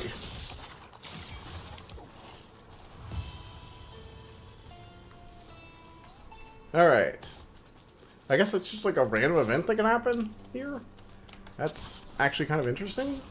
I mean, it's a frustrating idea to an extent because you don't have, well, clear idea of what's gonna happen each time you go into an area, but it's also kind of interesting.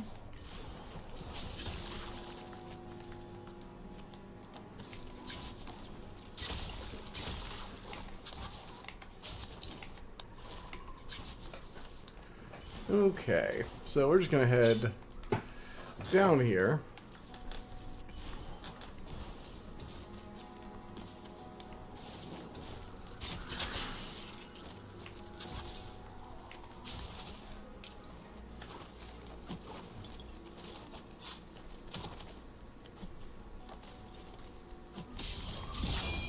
Slash! True parry. Insta-kill. Nice. You get the yellow parry on these guys, that could be really useful.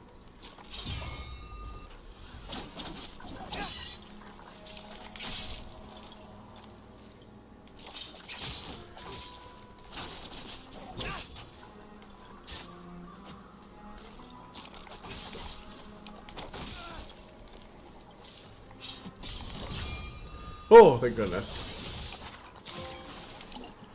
Oof.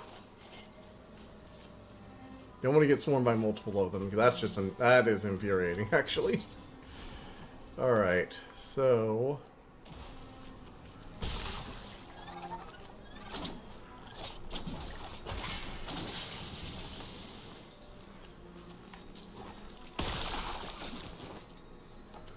Oof. Alright.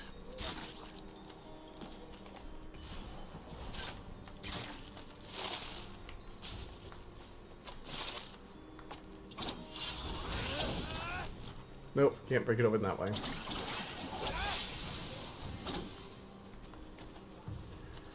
Alright.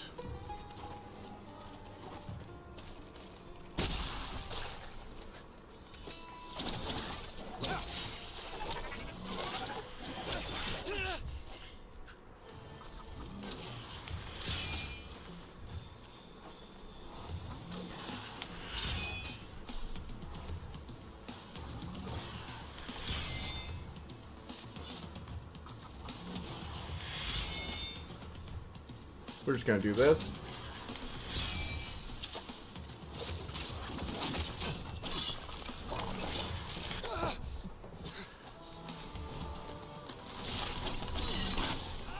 God damn it, that stupid...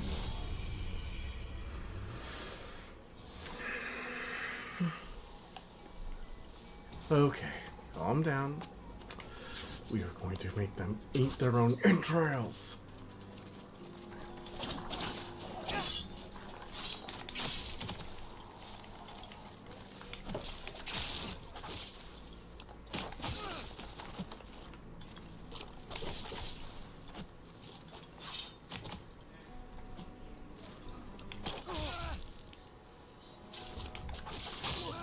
Just kill me. Just kill me.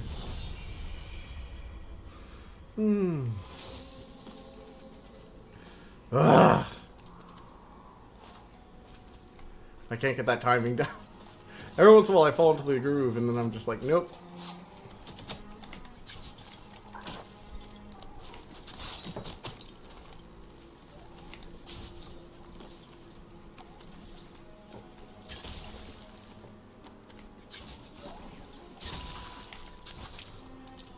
Oof. Alright.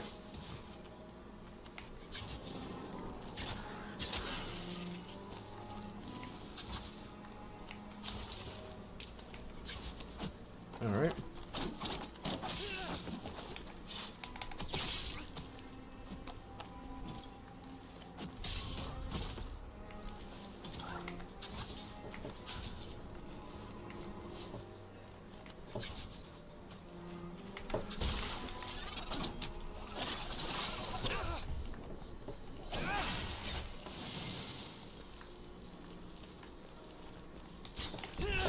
Ugh. They just pop out of the ground in the most annoying spots.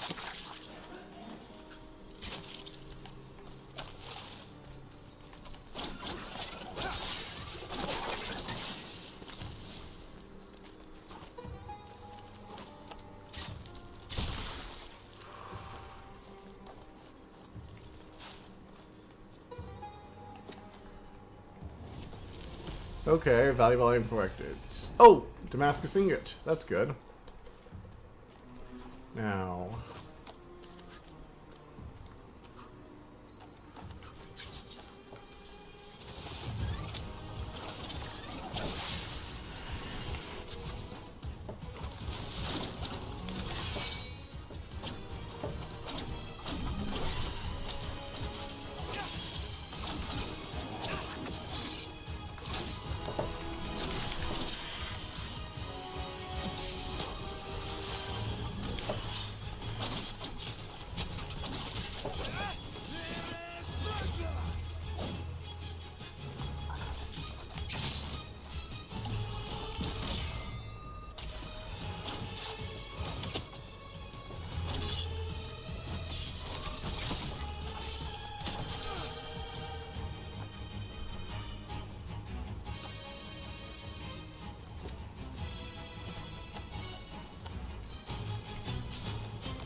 Okay.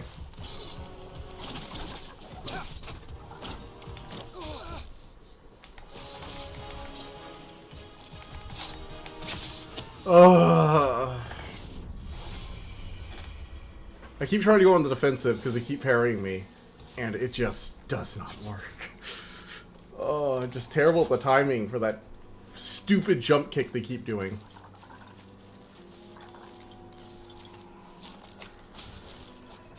I'm not going to waste health potions on these guys, I'm sorry.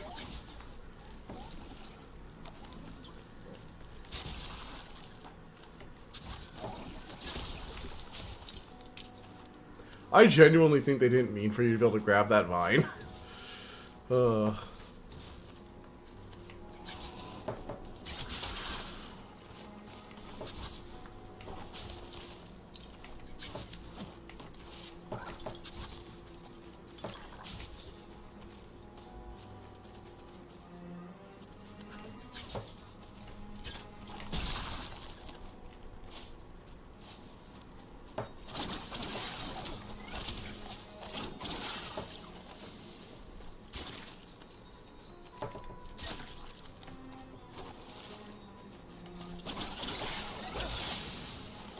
Okay.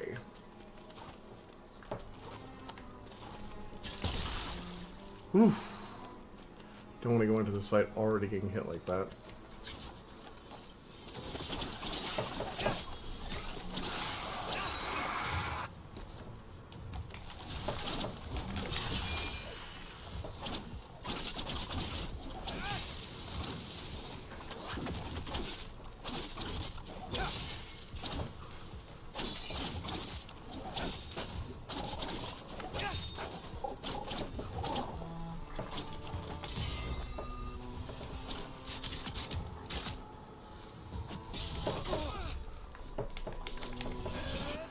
Duh. Alright.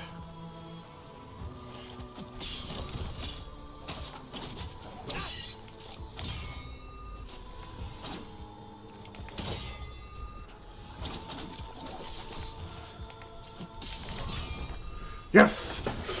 Yes! Finally! Oh, damn. That took forever.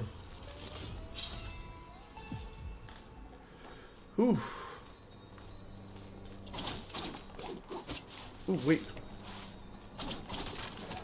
Oh, shortcut unlocked. Yay, and I never have to go through that fight ever again. That just makes my heart sing.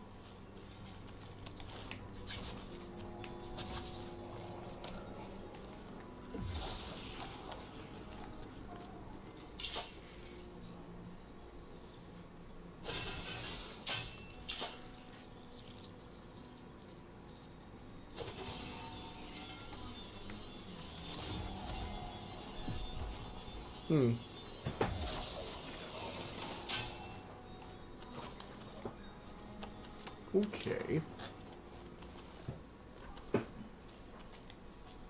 And... Ah, teleporter. Good. Good to see. Where's the tree? Here it is. Yay! Let's see here. Amulet, amulet, amulets. Just these two? You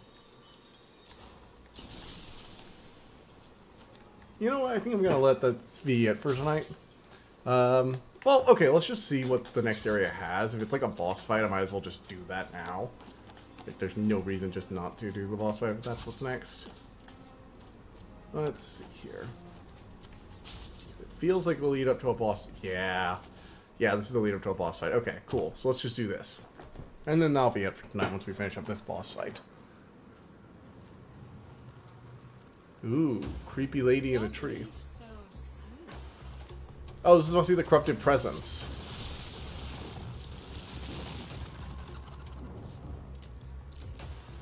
I'm always in need of new servants.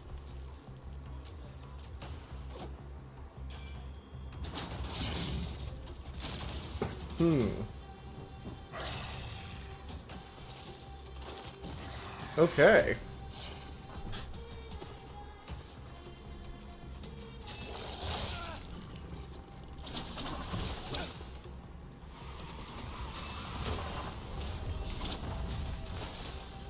I shall stay.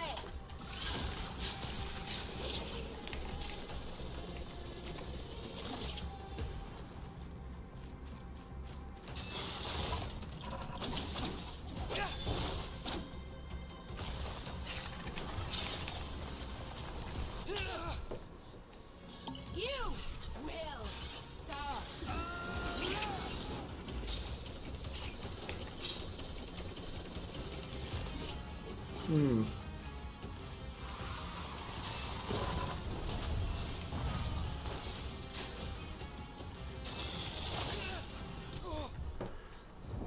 Oh, goddamn, those purple things are annoying.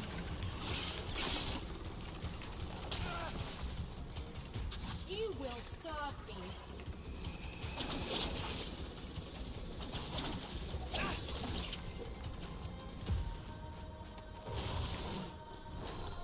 Oh, look, I'm trapped in that animation. Isn't that funny? My world now.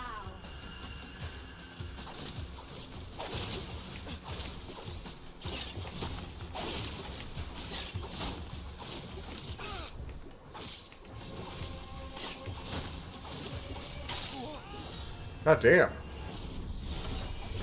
Okay. Well, let's retry.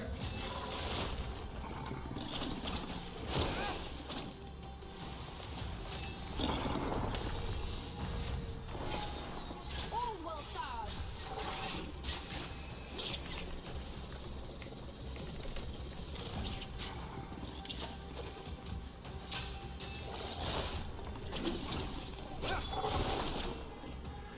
Yeah, it'll take forever.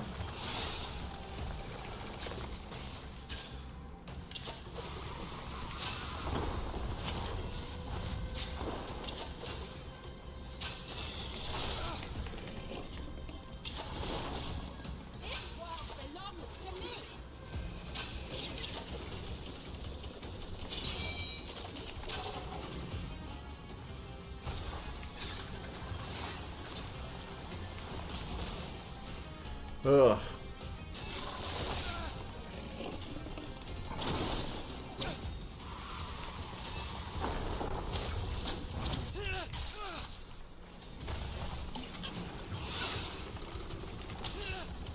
Ugh.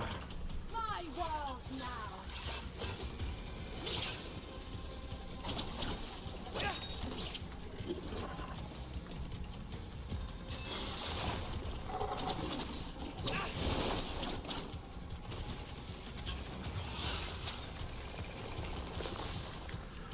Okay.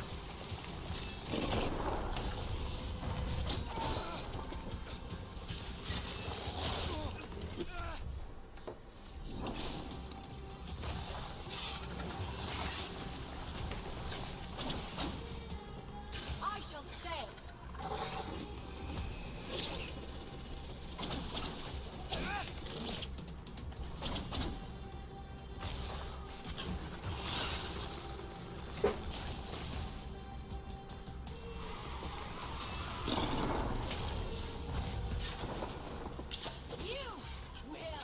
serve.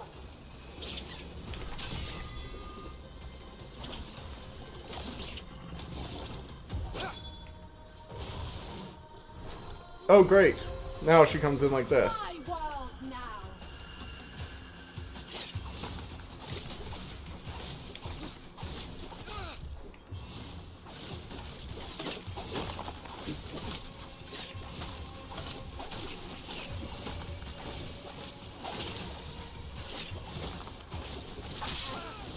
Ugh. Okay. This one might take a while.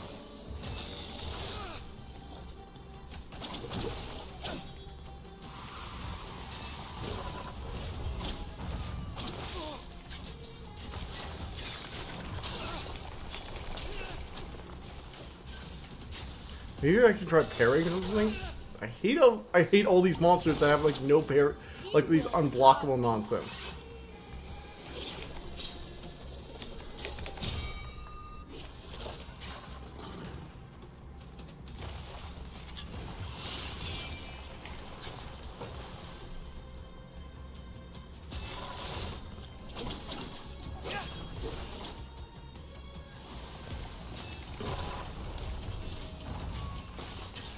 All will serve.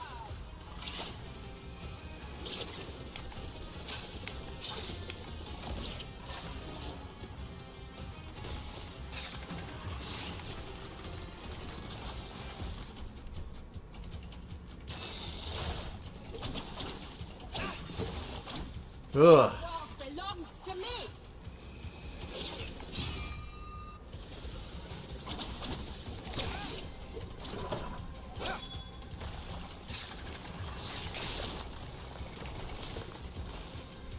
Okay.